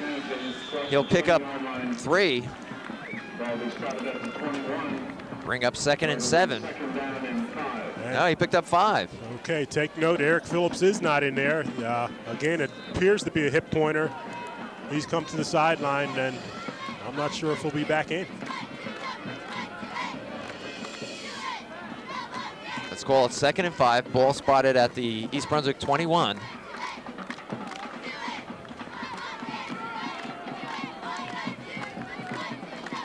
Habib drops back, looks to his left. He's got a man on the outside. McNeil drops the ball. That ball is live. It's live. Johnson knocked out at about the 4-yard line. And it goes over to Perth Amboy, 1st and goal. McNeil definitely didn't have a good handle on that ball. He got his hands, he caught it the way he's supposed to catch it with nothing but hands. As soon as he caught it though, while his hands were still up in the air, he got smacked and the ball went out, and Shannon Johnson, man on the spot, picked it up. I think McNeil was looking to run with that ball before he had it.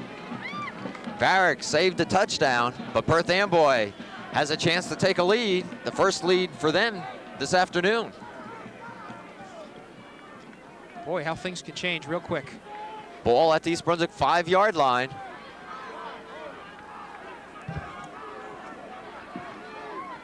Boykin to Jenkins on that little reverse. Tries to cut up inside. Gets back to the line of scrimmage. Well, on the surface, that appears to be a play that doesn't do anything, but it's the right recipe to get East Brunswick spread out again. And Amboy with this run and shoot, all kinds of options. That was Brian 2, I believe, 43 and on the tackle. 2nd down from the 5-yard line. Boykin gives it to Johnson, who's becoming the workhorse this second half. Johnson, just a junior himself. Runs upright, Phil. He has the, you're right, he runs a little high, but a strong leg motion. Brings up 3rd and goal. Ball spotted at about the 4-yard line. Wow, are they fast on the ball or what? They don't waste any time. And Perth Amboy will take a timeout. Well, this is one of the problems that can develop when you have a quick-tempoed offense. Boykin, the sophomore, maybe not quite familiar with all the signals, things like that. Was slightly confused, and rather than make a mistake at this point on the 3-yard line with a 3rd down, did the safe thing and called the timeout. It's much like the wishbone. It's an awful lot to ask a young quarterback to handle. An awful lot to ask a young team to deal with, all the motion that they have going on, and no huddle, getting up to the line quick and whatnot. You're going to make mistakes and whatnot. They're down near the goal line here. They don't want to make a mistake. A good timeout.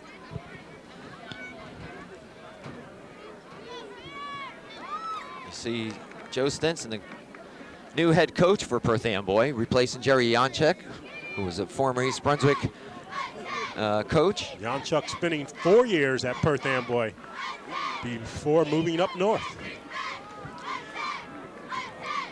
All right, it's going to be 3rd and about 3.5 from The 3.5-yard line for Perth Amboy. They trail 14-12, 5:23 remaining, third quarter. This is Johnson, still on his feet. He's in, touchdown, and Perth Amboy takes the lead. And Shannon Johnson, and I know what he's saying. Lou, this one's for you. It's his second touchdown, both 3-yard runs. 14 for the Bears.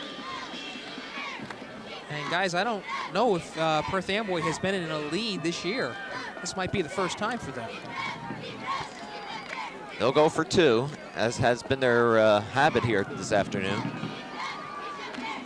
18-14 is our score. Perth Amboy looking to make it 20-14. Amboy first and 1 for 2. Boykin, Yeah, all right. and they snuff it out one more time. That was an important play. Contact by Ken Molina. Phil, you know, you mentioned the fact that this is a very young team, and the philosophy of Coach Joe Stinson. Is it Lou Stinson or Joe? It's Joe. Joe. Right. It's a scary thought to think that in 2-3 years, once he gets the system down and these players begin to know it, and these young players mature, this could be a hell of a team we're looking at. Joe Stinson, an awfully nice guy, little cocky himself, insists that he's going to stick with this offense. Insists that he's going to run the pure offense. It hasn't been quite as pure as he's led me to believe, because he's done an awful lot of running with it, taking advantage of certain situations. But he says they got a lot of young players and whatnot. They're going to take some of their knocks this year, and it's going to pay dividends in the next few years. Again, here's a man used to winning. One other thing, I think Amboy always a source of good athletes in a lot of other sports, some of which do not play football, but if there's some wins under their belt, maybe it can entice some of those players to come out for the team. Good point, Jim.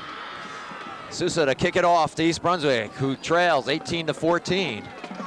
5:19 remaining in the third quarter. Kicking off for Amboy. Kick will be taken by Shanafi. Taken by He's got a wedge, he's got an opening. As he crosses the 40, East Brunswick, good field position. When it works, that's what it looks like. And I'll tell you, nice running by Shanafi. And he's a young player that's going to come on. He's getting some experience this year, and he's going to be able to help this Bear team in the future. I had to laugh, gentlemen. Sosa is, again, new at the kicking game. One of the linemen had to tell him, come on, now's the time to kick it. 1st and 10 for the Bears at their own 41. Boy, there's still a lot of time. Barrick and Shanafi in the backfield. Habib will put it in the air as he rolls right, Boy, and he throws it at the feet of Varick. bad toss. Oh, there's a flag. What for?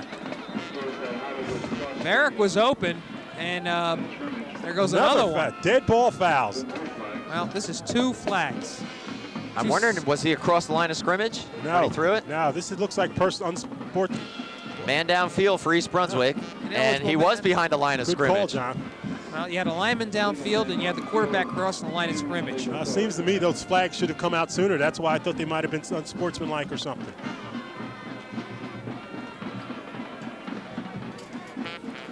So this is going to back up the Bears with a loss of down. In a situation like this, you get they get to choose which one they want. Am I right, Phil? Exactly. Okay, so they'll pick the one with the loss of down. Plus the penalty, which would be, I believe, a 5-yarder.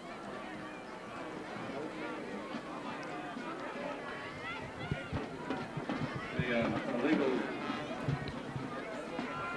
forward pass is accepted by Amboy. And the referee going through all the signals to tell you that, in fact, They declined one and took the other. that's right. And mark them off 4 yards. And so it's 2nd down. I'll tell you, 3 yards. They haven't even marked it off correctly. No, Wow. it should be 2nd and 15. Now it's 2nd and 13. So the Bears get a 2-yard break on this one, and the officials do not even realize it. Ball is at the East Brunswick 37. This is Shanafi, flag down as he tries to get outside. And he'll get up to the 40, and that'll be it. The ball comes out loose, but it was dead. No, that's going to stop the clock. And we'll see what this call is. Got to believe it's against East Brunswick for holding. Yeah, you're right, Jim. Holding against the Bears. And the Bears just keep on marching back. Well, I tell you, we mentioned it earlier. Got to make note of the point in time that Eric Phillips went out the game, and certainly it's affecting this team here as far as balance and everything. They had a good thing going with Philip, Varick, and Shanafe, and he's not in there.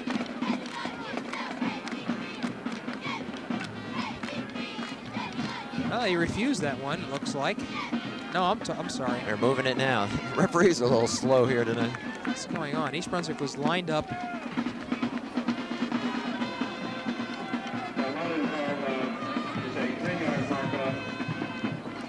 Still second down for East Brunswick. This time it'll be second and about 25 from their own 28. Bears trailing 18-14. Varick with the ball. And gets across the 30 to about the 33.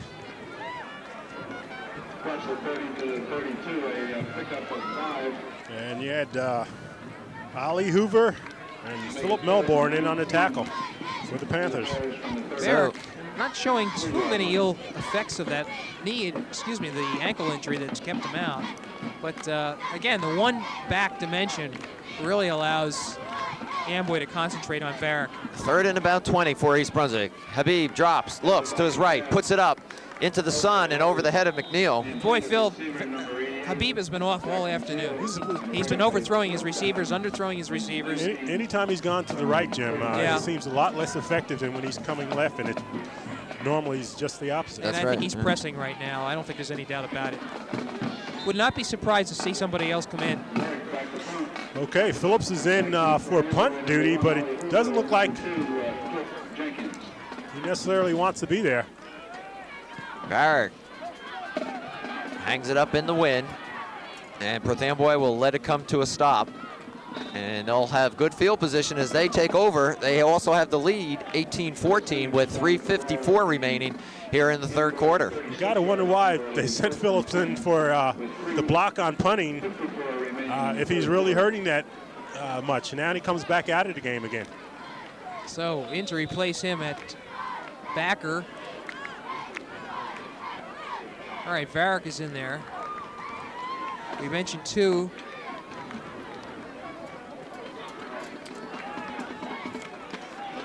Perth Amboy comes out, 1st and 10, the ball on their own 36-yard line. Reverse to Jenkins. Jenkins breaks 2 tackles and picks up about 7 yards. And I'll tell you, once again, the Bear players are there. They're there, but they're not making the tackle. Not making a tackle. And Amboy's pretty much having its way now offensively. Getting good chunks of yardage on every play. And East Brunswick is a little confused. Second and a long 2.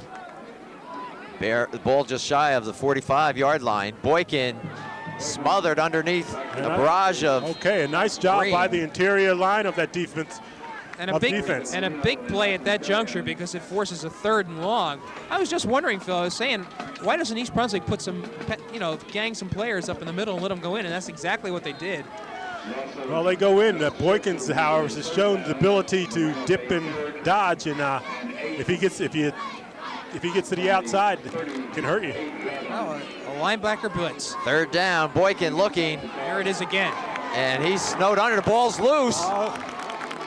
And Anthony Gerbervac leading the rush there. Yes, East Brunswick has it. Wow. Great play by Molina was on the bottom of that. You had Molina on the bottom, Gerbervac on the top, Anthony and then you had Varick coming in on the side. And twice in a row, 2 plays, I saw the linebacker blitz, and that was the difference there. Boykin wasn't able to get out of there. So East Brunswick comes up with the turnover. When they need it, they trail 18-14 with 2:15 remaining in the third quarter. Boy, this is about the best field position they've had in this half. Ball's on the Perth Amboy 28 as Habib, a little counter inside, goes Varick. Nowhere to go. And that interior line on of Perth Amboy defense there to stop Varick. Or it's Shanafi.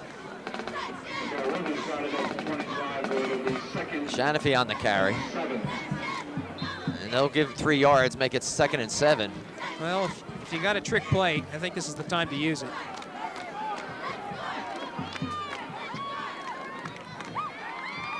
Habib gives to Varick this time, and Varick hit right at the line. And that's that middle linebacker, David Welch, again, in on the tackle, and he's a good one. He's the leader on that defense. 6'1", 195-pound senior. Well, East Brunswick being conservative here. Admittedly, they are in 4-down territory, so they're going to have 2 cracks at it. It's 3rd down and about 4. Ball sitting at the Perth Amboy 22-yard line. Habib looks over the middle, first tight end, he's got him. 1st down, East Brunswick. Szymanski on the catch. Okay, and we've come to like that play. It's come up big for them a few times, and they usually can rely on that. You look for them to come back to it. The 16-yard line there, it'll be 1st down and 10 for the Bears. Ball sitting at the Perth Amboy 16, 1st and 10 for East Brunswick. 42 seconds remaining. And then they'll switch ends of the field. As Habib drops the ball, picks it up. Well, he actually And a gets break couple for East yards. Brunswick. I'll tell you, a break for the Bears because he picked it up. Could have been popped there while trying to go for it and pop him loose again. However, Habib able to maintain control. And 8.5 from the inside the 15. And he even picks up a yard. We'll call it 2nd and 9 from the 15-yard line. Perth Amboy with a slim 4-point lead.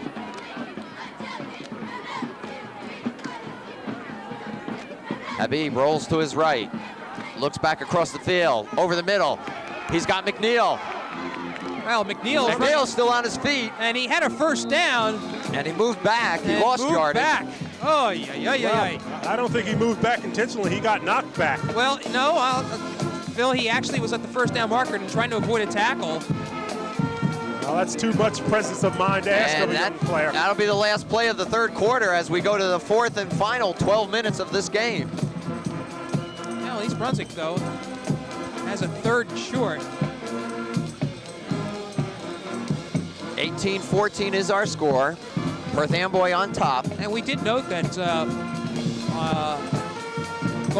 wind is going from left to right on your screen, so East Brunswick will have a little bit of an advantage with the wind here. And with this break in the action now, Marcus is going to have an opportunity to set up some plays. And I don't think we can underestimate the importance of that, because numerous times when the play's going in, you see a lineman jump offside. Now here's a good opportunity to get these plays set up and not have any mistakes. Okay. Well, Jim, as you pointed out, it is an important time for the Bears here. The Bears certainly want to capitalize on the situation here. They marked the ball. Right on the 10. Well, they appear to have marked it a lot. It's on the 10-yard line. It'll be 3rd and about 4 yards for the Okay, first. so we weren't even close, Jim. So what's important here is that they can get a 1st down inside the 10 without having to score the touchdown.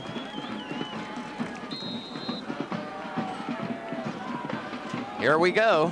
Habib brings them out. 3rd and 4. He rolls right, looks, being pressured, puts it up in the air. Knocked away by Jenkins. I'll tell you, nice play by Jenkins, closing in on the ball there. Right, good reaction time. I just hung up there a little bit too much. 4th down and 4. All right, so it looks like Szymanski's coming in with a play. Borden deciding whether to go for it or go for the field goal. And they will go for the 1st down. Or touchdown, as the case may be. And I said they'll probably come back to that Szymanski play where he slants across, and might be just a good time right here. 4th and 4. Ball sitting at the Perth Amboy 10-yard line. You're right, Phil. There's a lot of room on this right side. If Habib has enough time. Habib has it. He rolls right, looks, throws off the hands of Szymanski. It was there. Just a little too hard. And it goes over to the Panthers. Play was definitely there. It was right there. A ball a little too high, but catchable still.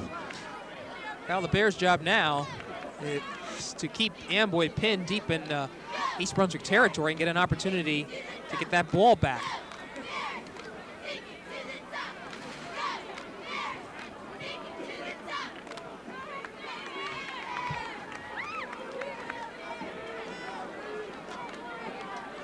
First and 10 from the 10. Will go the Panthers. Boykin gives it to Johnson. Johnson has a hole. Wow. And he gets up close to the 20. And you got a flag. And that's probably going to be a holding penalty. Preliminary signal is a holding call against Amboy. You got to look at this defense the way it's spread out. I see Gerbevak and Molina lined up, and it's no wonder that Johnson has all this room to run. I know you have to protect the run and shoot, but ball control might be the thing that Amboy's looking to do. And I'm sure that's what they're thinking of right now, and eating some time off that clock and controlling the ball, which with a run and shoot offense isn't always so easy to do. You got to be very proficient to control the ball passing it. They are going to the running game with the lone back there, and if he's keyed on well, the penalty was holding against Perth Amboy. That'll move him back to the 5-yard line. First and 15.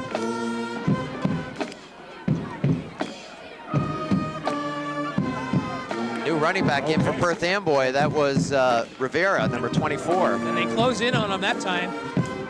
Gerbevak, first one there. Carry on also in on the tackle. Second and 15.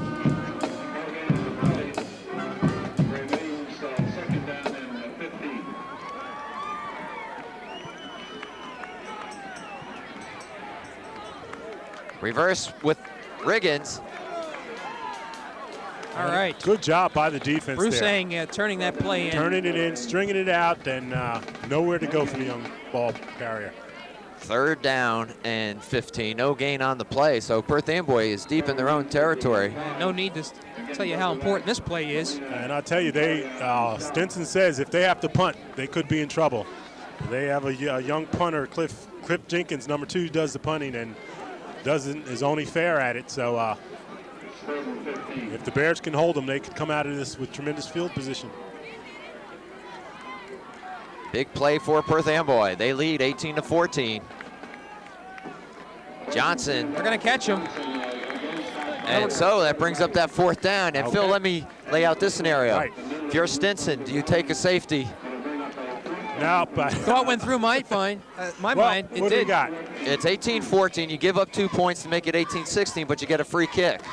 And you play defense. It's a thought because East Brunswick has had some difficulty moving the ball. Rather than a block here. He knows about Varick's ability to kick field goals and whatnot. I don't think he wants to give them any extra points. As I said, the punter's only fair, and they got to have some concern here. Acosta out, number 7, to punt. They got to get the snap to him. They do, and he'll take the safety. You called it, gentlemen. Good call. Excellent call. And I thought about that in the last play too, because we had talked about the problems that the Amboy punter had. So, but the backside of this now is it does bring East Brunswick to within 2 points, and we mentioned that East Brunswick has the win this quarter. It's a gamble, and I tell you, he's got to know that Jim Varick has the ability to put one up from just about any decent field position there, and so it's a gamble on Stinson's part. Well, I think it's a reasonable gamble. It's a reasonable gamble because he has, as he told me earlier this week, practically no punting game.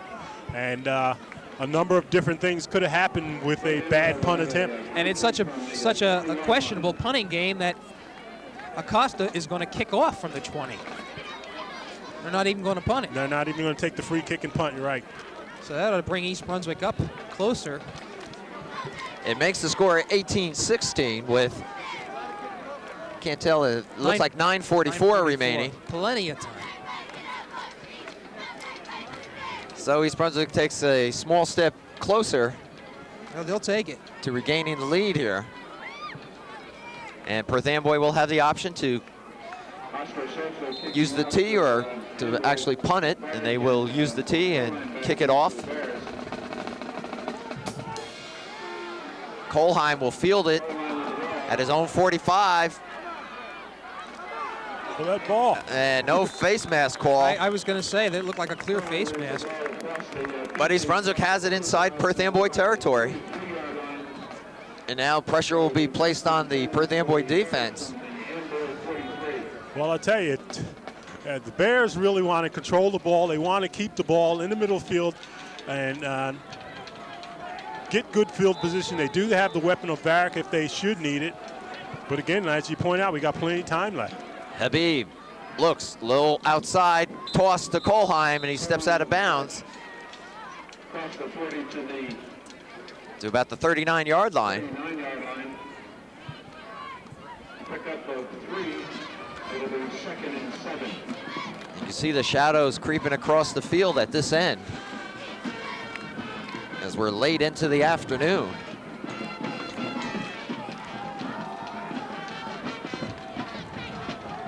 Second and about, let's say 6.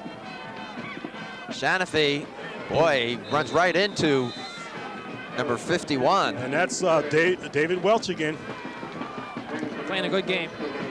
And it's right here where the absence of Phillips really hurts this team. You need another player that can plow in there with some authority and some weight behind him. And 3rd down for East Brunswick. Pickup of 2 that time by Shanafi. So it's 3rd and 5. Ball at the Perth Amboy 37 as Habib looks. He's going to put it up down the right sideline for Kohlheim. Whoa. No flag. Incidental contact. That's the way you got to look at it. And so it brings up a 4th down for Marcus Borden. And well covered, by the way. Kohlheim was well covered. I think if I was Marcus, I would kick on this one. Well, you know, they don't have a punting or a punter, so you put him deep and try it again. I agree with you, Jim. I think it's definite that Amboy is not the same team deep in its own territory than when they have a lot more room to maneuver. And East Brunswick will do just that. They will punt the ball. I hear the crowd booing, but I think it's the right call. And once again, Phillips goes into block. I just don't understand. Varick sends it straight down the field, and it will go into the end zone and come out to the 20. So Perth Amboy will have it on their own 20, and it really didn't get out of it what they thought. No, I think East Brunswick had hoped to at least pin Amboy back a little deeper. Heads up play back there by Melbourne to let the ball go into the end zone. 8:40 remaining in this game. East Brunswick trailing 18-16. Perth Amboy looking for its first win of the season. East Brunswick looking to go for their second victory this year. Rivera goes in motion. Boykin finds a hole and picks up near 7 yards. Vital that East Brunswick stops them. True, pretty soon. And even with this run and shoot offense, gentlemen, you can look for Stinson to keep it on the ground, try to eat up some clock as well. 2nd and about 3. Inside goes Johnson. Picks up maybe a yard or 2. Bring up 3rd and short. And this should be an interesting call here, gentlemen. 3rd and about 3. Do you put it back? Do you put the ball in the air, hoping to pick up that first down, running on the ground to try to pick it up and eat up some of the clock? Yeah, East Brunswick defense is in playing tight now. Ball on the Perth Amboy 28, 3rd and 3. Johnson. Good stop. Goes nowhere. Varick was on top of that. And Paul Dumas as well. 4th down. Right. Dumas, the sophomore linebacker, playing a good game this afternoon. Okay, now they're in a situation where they have to punt. They have a little more breathing room, and this may tell you why Stinson chose to take the 2-point safety rather than attempt to punt with his back on the goal line. All right, Jenkins is the punter. East Brunswick looks like it's going to come. Oh, wow, you don't want to do that. And I didn't know if the East Brunswick man crossed the neutral zone. Well, he definitely did. It was number 41. Chris Hendricks, number 41. But the question was, he drawn off. And they are going to call it against the Bears. And boy, I'll tell you what. Hurts. Well, they're going to discuss it. Maybe a no call here. Yeah, at best, that's what we're going to get, a no call. They're going to say a dead ball foul. East Brunswick off. Wow. No, Oh, against wait. Perth Amboy? No, against East Brunswick. They're not even sure. No call. Mounts the no call. Offsetting penalties. And boy, I'll tell you what. A That new gives- set of downs for Amboy. There's a first down. It'll be first and 10 Oh, I thought. from the 34. It's against East Brunswick. I don't give them a first down. And as I start to say it hurts because, again, it puts the ball back in the Panthers' hands. And things should be pretty predictable. It's either the quarterback keeping it or Johnson getting the ball. But 6:45 remaining in the game. East Brunswick trailing 18-16. First down for Perth Amboy.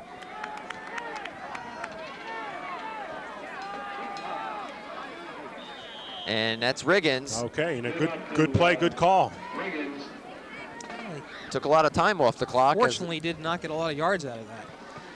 Second down, second and about 8. Across the 35 to the 36, where it'll be a second down and 8. Very quiet crowd at the moment. Very quiet. Many of the homecoming people, homecoming crowd still here, but they need to cheer this East Brunswick defense. Bears trailing 18-16. Jenkins, the reverse, one more time. Boy, Dave Excellent Abib, play. huh? Wow. And Bruce saying, Dave I'll tell Abib fighting off that block. David being a super play by him there. And Ing has been playing a super game today himself. But Dave Abib rolled right off that tackle and brought down the ball carrier. Loss of about a yard, so it's 3rd and 9. And about 9.5. Clock running, 5:25 remaining. Fourth quarter action in the shadows of J. Doyle Stadium.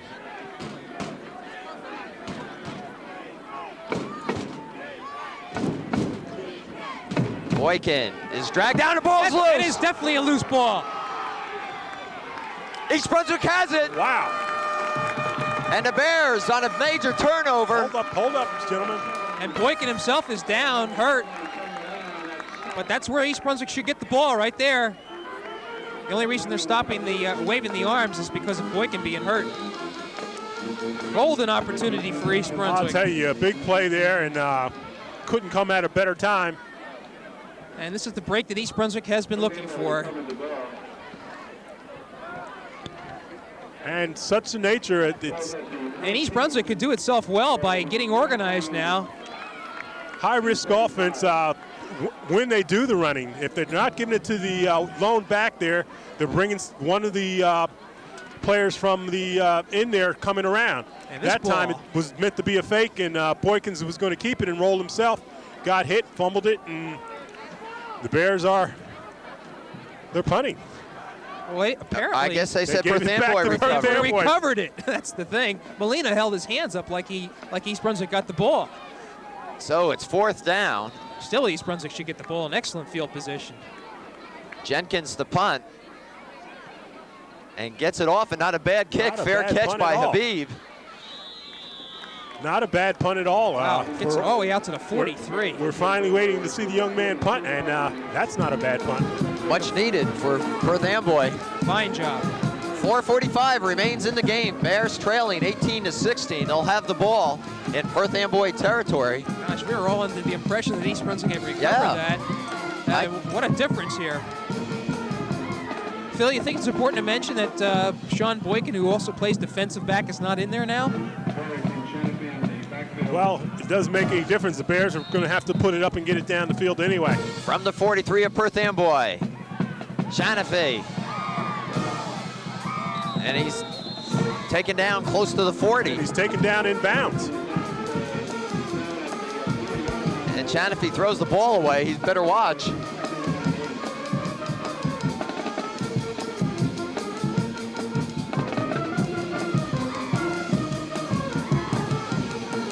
Well, as we noted before, Szymanski's been open.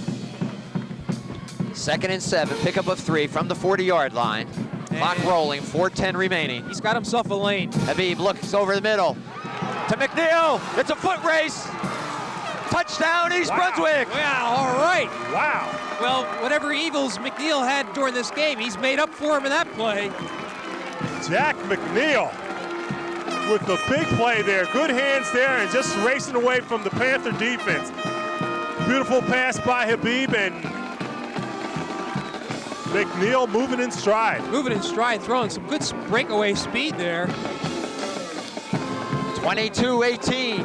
And East Brunswick will call a timeout. Do you go for 2 or for the 1? I think you go for 2 on this one. Because if you get the 2, the best Amboy can do, not the best, but Amboy will tie the game up, but at least it puts you in a position of being able to deny the extra point. And they will go for 2 as Varick throws the kicking tee back to the sideline. Some late game heroics here. So McNeil on the little look-in pattern takes it in for the score. And give credit to quarterback Emil Habib, who's been having his problems this afternoon, but connected very nicely on that pass. Jack McNeil, 5'10", 156-pound senior, and the biggest play of his high school career right there. And with 4:03 left, it's up to the defense once again.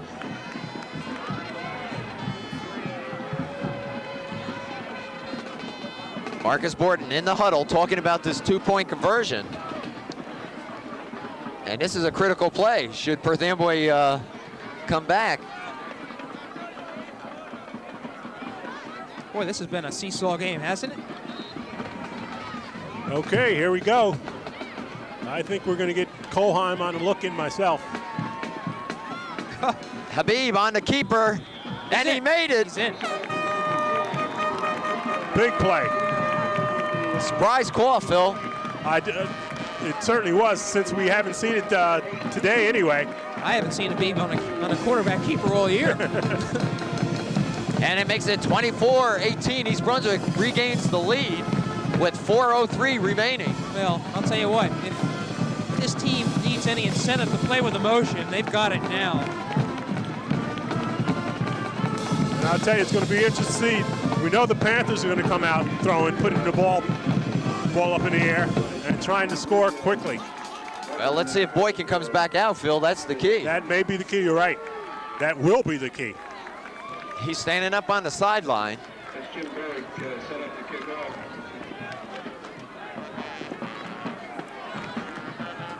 And Jim, I give you some credit. You made the point about Boykin being out of there defensively. I think it had a difference. I really do. Varick to kick it off. The Bears by 6. Good kick this time. Hoover will let it go into the end zone. He better be sure it does. Boy, that was the correct way to do it at this juncture. Now the East Brunswick defense will come on the field. And boy, I'll tell you what. I'm trying to see who the quarterback is. Boykin is in there. Okay. Perth Amboy will operate from their own 20. They'll have it 1st and 10 and 4 minutes and 3 seconds to work with.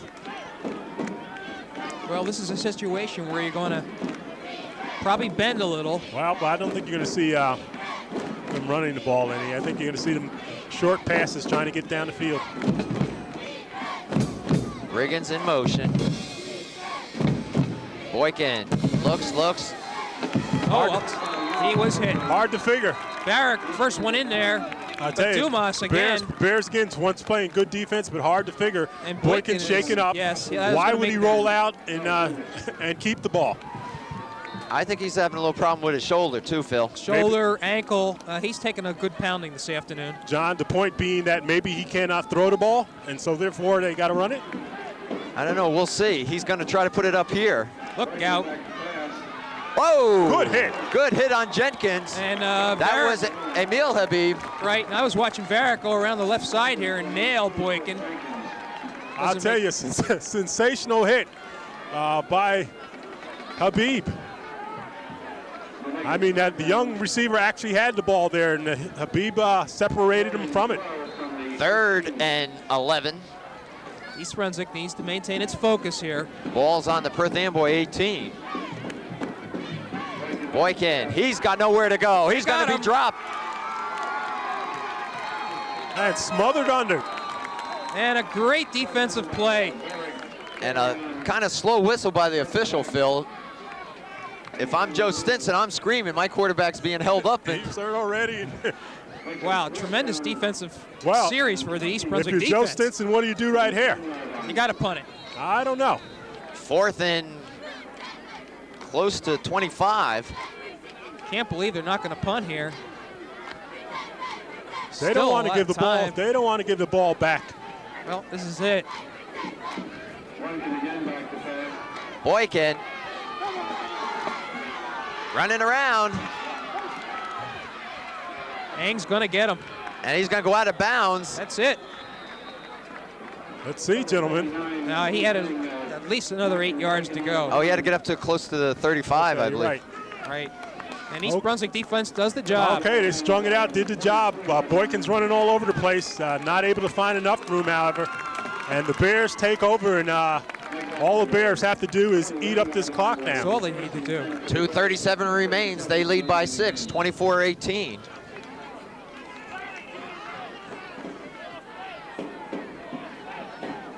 And I don't think they should be in any hurry, quite frankly. They can afford to be conservative here. They don't have a back there. They need another back. They're sending in Sabatino, number 33. Someone better tell him to play. Boy, was he set for a second? He breaks it open to the outside. Janafe's going to score, and that'll do it. That'll definitely put the nail in the coffin. I'll tell you, Jeff Shanafe, his 2nd touchdown of the day here, and it closes the door on the Panthers. And as you look at the Bears down there celebrating, they got to be one happy team. I'll tell you what, East Brunswick should look as confused as they do on every play. It's going to result in a score. Shanafe was just a nice move there. Really, correctly went to the outside. And you made the point, we had a player coming in there not known to play. He almost got in the way. Shanafe sidestepped him, sidestepped a defender, and used his speed to get into the end zone there. That's a new play, Phil. Sabatino right. Sabatino was congratulated as he got off the field. He's raising his arms like, I don't understand. Extra point for Varick. High snap kick is up, however, and it's good. And East Brunswick makes it 31-18 over Perth Amboy.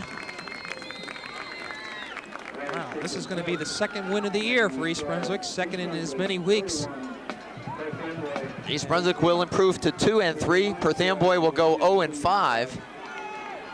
And I believe next week is an open week for East Brunswick. I think you're right, Jim. Okay, and then they will pick it up right here on October 30th. We'll be meeting J.P. Stevens, who gave Madison Central a game last night. Last night, Tony Simonelli is here, saw him at the top of the game, and you know that's going to be a good game. It always is. It's a great rivalry between East Brunswick and J.P. Stevens. And these Panthers have to take on Edison, I believe, next week. Well, the crowd now is starting to file out. They saw an East Brunswick team respond to the challenge this afternoon. And a very tenacious Perth Amboy team with a lot of talent. And I think, Phil, as we were talking about, in a couple years, they're going to be a team to reckon with in this GMC Red. Well, East Brunswick was offside on that one. They better not even run it back. And they're not going to. Offside, East Brunswick. So they'll bring it back with 2:28 remaining as we close in on 5 o'clock this afternoon. It's been a long game. And the weathermen were right. It's getting colder. penalty is a dead ball foul. Well, plenty of football left in this season, though. I have to say, we're not even at the halfway point here, are we? Close to it, I would think, right? Well, They only play 11 games. that's true. Okay, but East Brunswick, just to go down the schedule, will have an open date next Saturday and then return to action on Friday night, October 30th versus J.P. Stevens right here at J. Doyle Field. That'll be a 7:30 kickoff. You want to get to see that one. And then the following week, 2 weeks, they will be away. November 6th, as we watch the kickoff, John. Barrick gets it out there. Melbourne will field it at the 15. Wow. And Melbourne Good is stick. taken down at the 26. Guy that just ran a touchdown. I tell you, Santa Fe nails him. Melbourne a little slow getting up. 8-yard line where it'll be first and 10 for But this East Brunswick team now, with 2 wins, after playing J.P. Stevens, will travel to meet North Brunswick. And I don't believe East Brunswick and North Brunswick have met before in the No, they football haven't. field. That should be a good one. North Brunswick annihilating Monroe last night, 52-0. Right. And you're right, it should make for an interesting game. And then I believe, John, we will be traveling, our television crew, to Woodbridge to November 13th. We'll be there. Okay, and then finally, it has not been determined yet, but I'm going to venture to say, after this play, we'll talk about this, the last game of the year. And Ali Hoover is the new quarterback for Perth Amboy. Lefty. Whoops. And throws an interception to Colheim. Surprised it's not Clearly, you're surprised it wasn't interference. clearly a bump there. officials didn't see it or And chose not to call it. a late flag as Colheim was tackled out of bounds, way out of bounds. And a little frustration on the part of Perth Amboy, who saw a victory taken right out of their hands. Well, this was a badly needed win for East Brunswick. I think the win against Monroe last week, 28-8, got them on the right track, but to beat a team within their division, a Group 4 team like Perth Amboy, even though Perth Amboy is winless, this means a lot more to them. Well, it means a lot to win for either of these teams means a lot. But you're right, got a good point there, Jim. The Bears are going to have pretty tough the rest of the going there, and so if this can build some momentum, it certainly may help. Let's talk about the last game of the year. That game is scheduled against Saraville, which could be either November 21st or November 28th. It'll probably be the 28th because Saraville looks like it's going to make the playoffs. And there's Sabatino with the carry. And showing some good running there. Yeah. Right, and November 21st would be the first round of the NGSIA playoffs. Saraville, being undefeated, looking real good, has an opportunity to qualify for the Central Jersey Group 4 playoffs for the first time ever for the Bombers. They will. Believe me, they will. Our hats off to that team, I'll tell you what. They've done a nice job. Sal Mastretta doing a super job there. And he's got some talent. He's got some talent, but he also has Edison and Madison Central to play. So that's not a given. Sabatino again. A straight arm. He's a fighter as the clock rolls down to 1 minute left. But getting back to this East Brunswick team, they have been the recipient of some disappointing losses this year, and I think that Piscataway is the one that really hurt the most. But now, to come back from a deficit and win, nothing feels as good as that.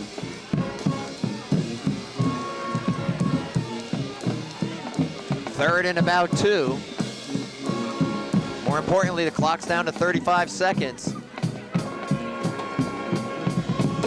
Carried by Rich And I think that could be the last play. Jatomer, Let's see. number 12. And if you haven't noticed, David Habib has taken over at quarterback. Yep. 23 seconds. East Brunswick on top, 31-18, as the clock continues to tick. And what started out to be a very sluggish first quarter turned into be an entertaining ball game. Sabatino drops the ball, Habib picks it up. And that should do it. That'll do it. And East Brunswick comes up with their second win of the season, a 31-18 victory over Perth Amboy.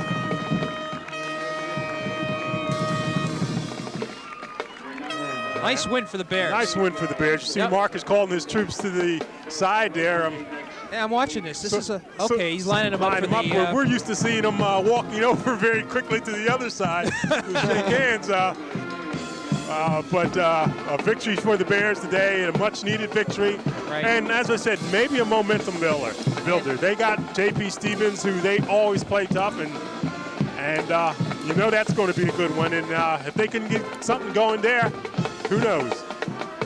Well, East Brunswick improves its record to 2-3. Perth Amboy goes 0-5. Again, East Brunswick will be off next week, and then they'll be back here to take on J.P. Stevens. We'll cover that game for you. Our final from J. Doyle Field, East Brunswick 31, Perth Amboy 18. So for Phil Hill and Jim Allinder, I'm John Meggiolaro saying thanks for being with us.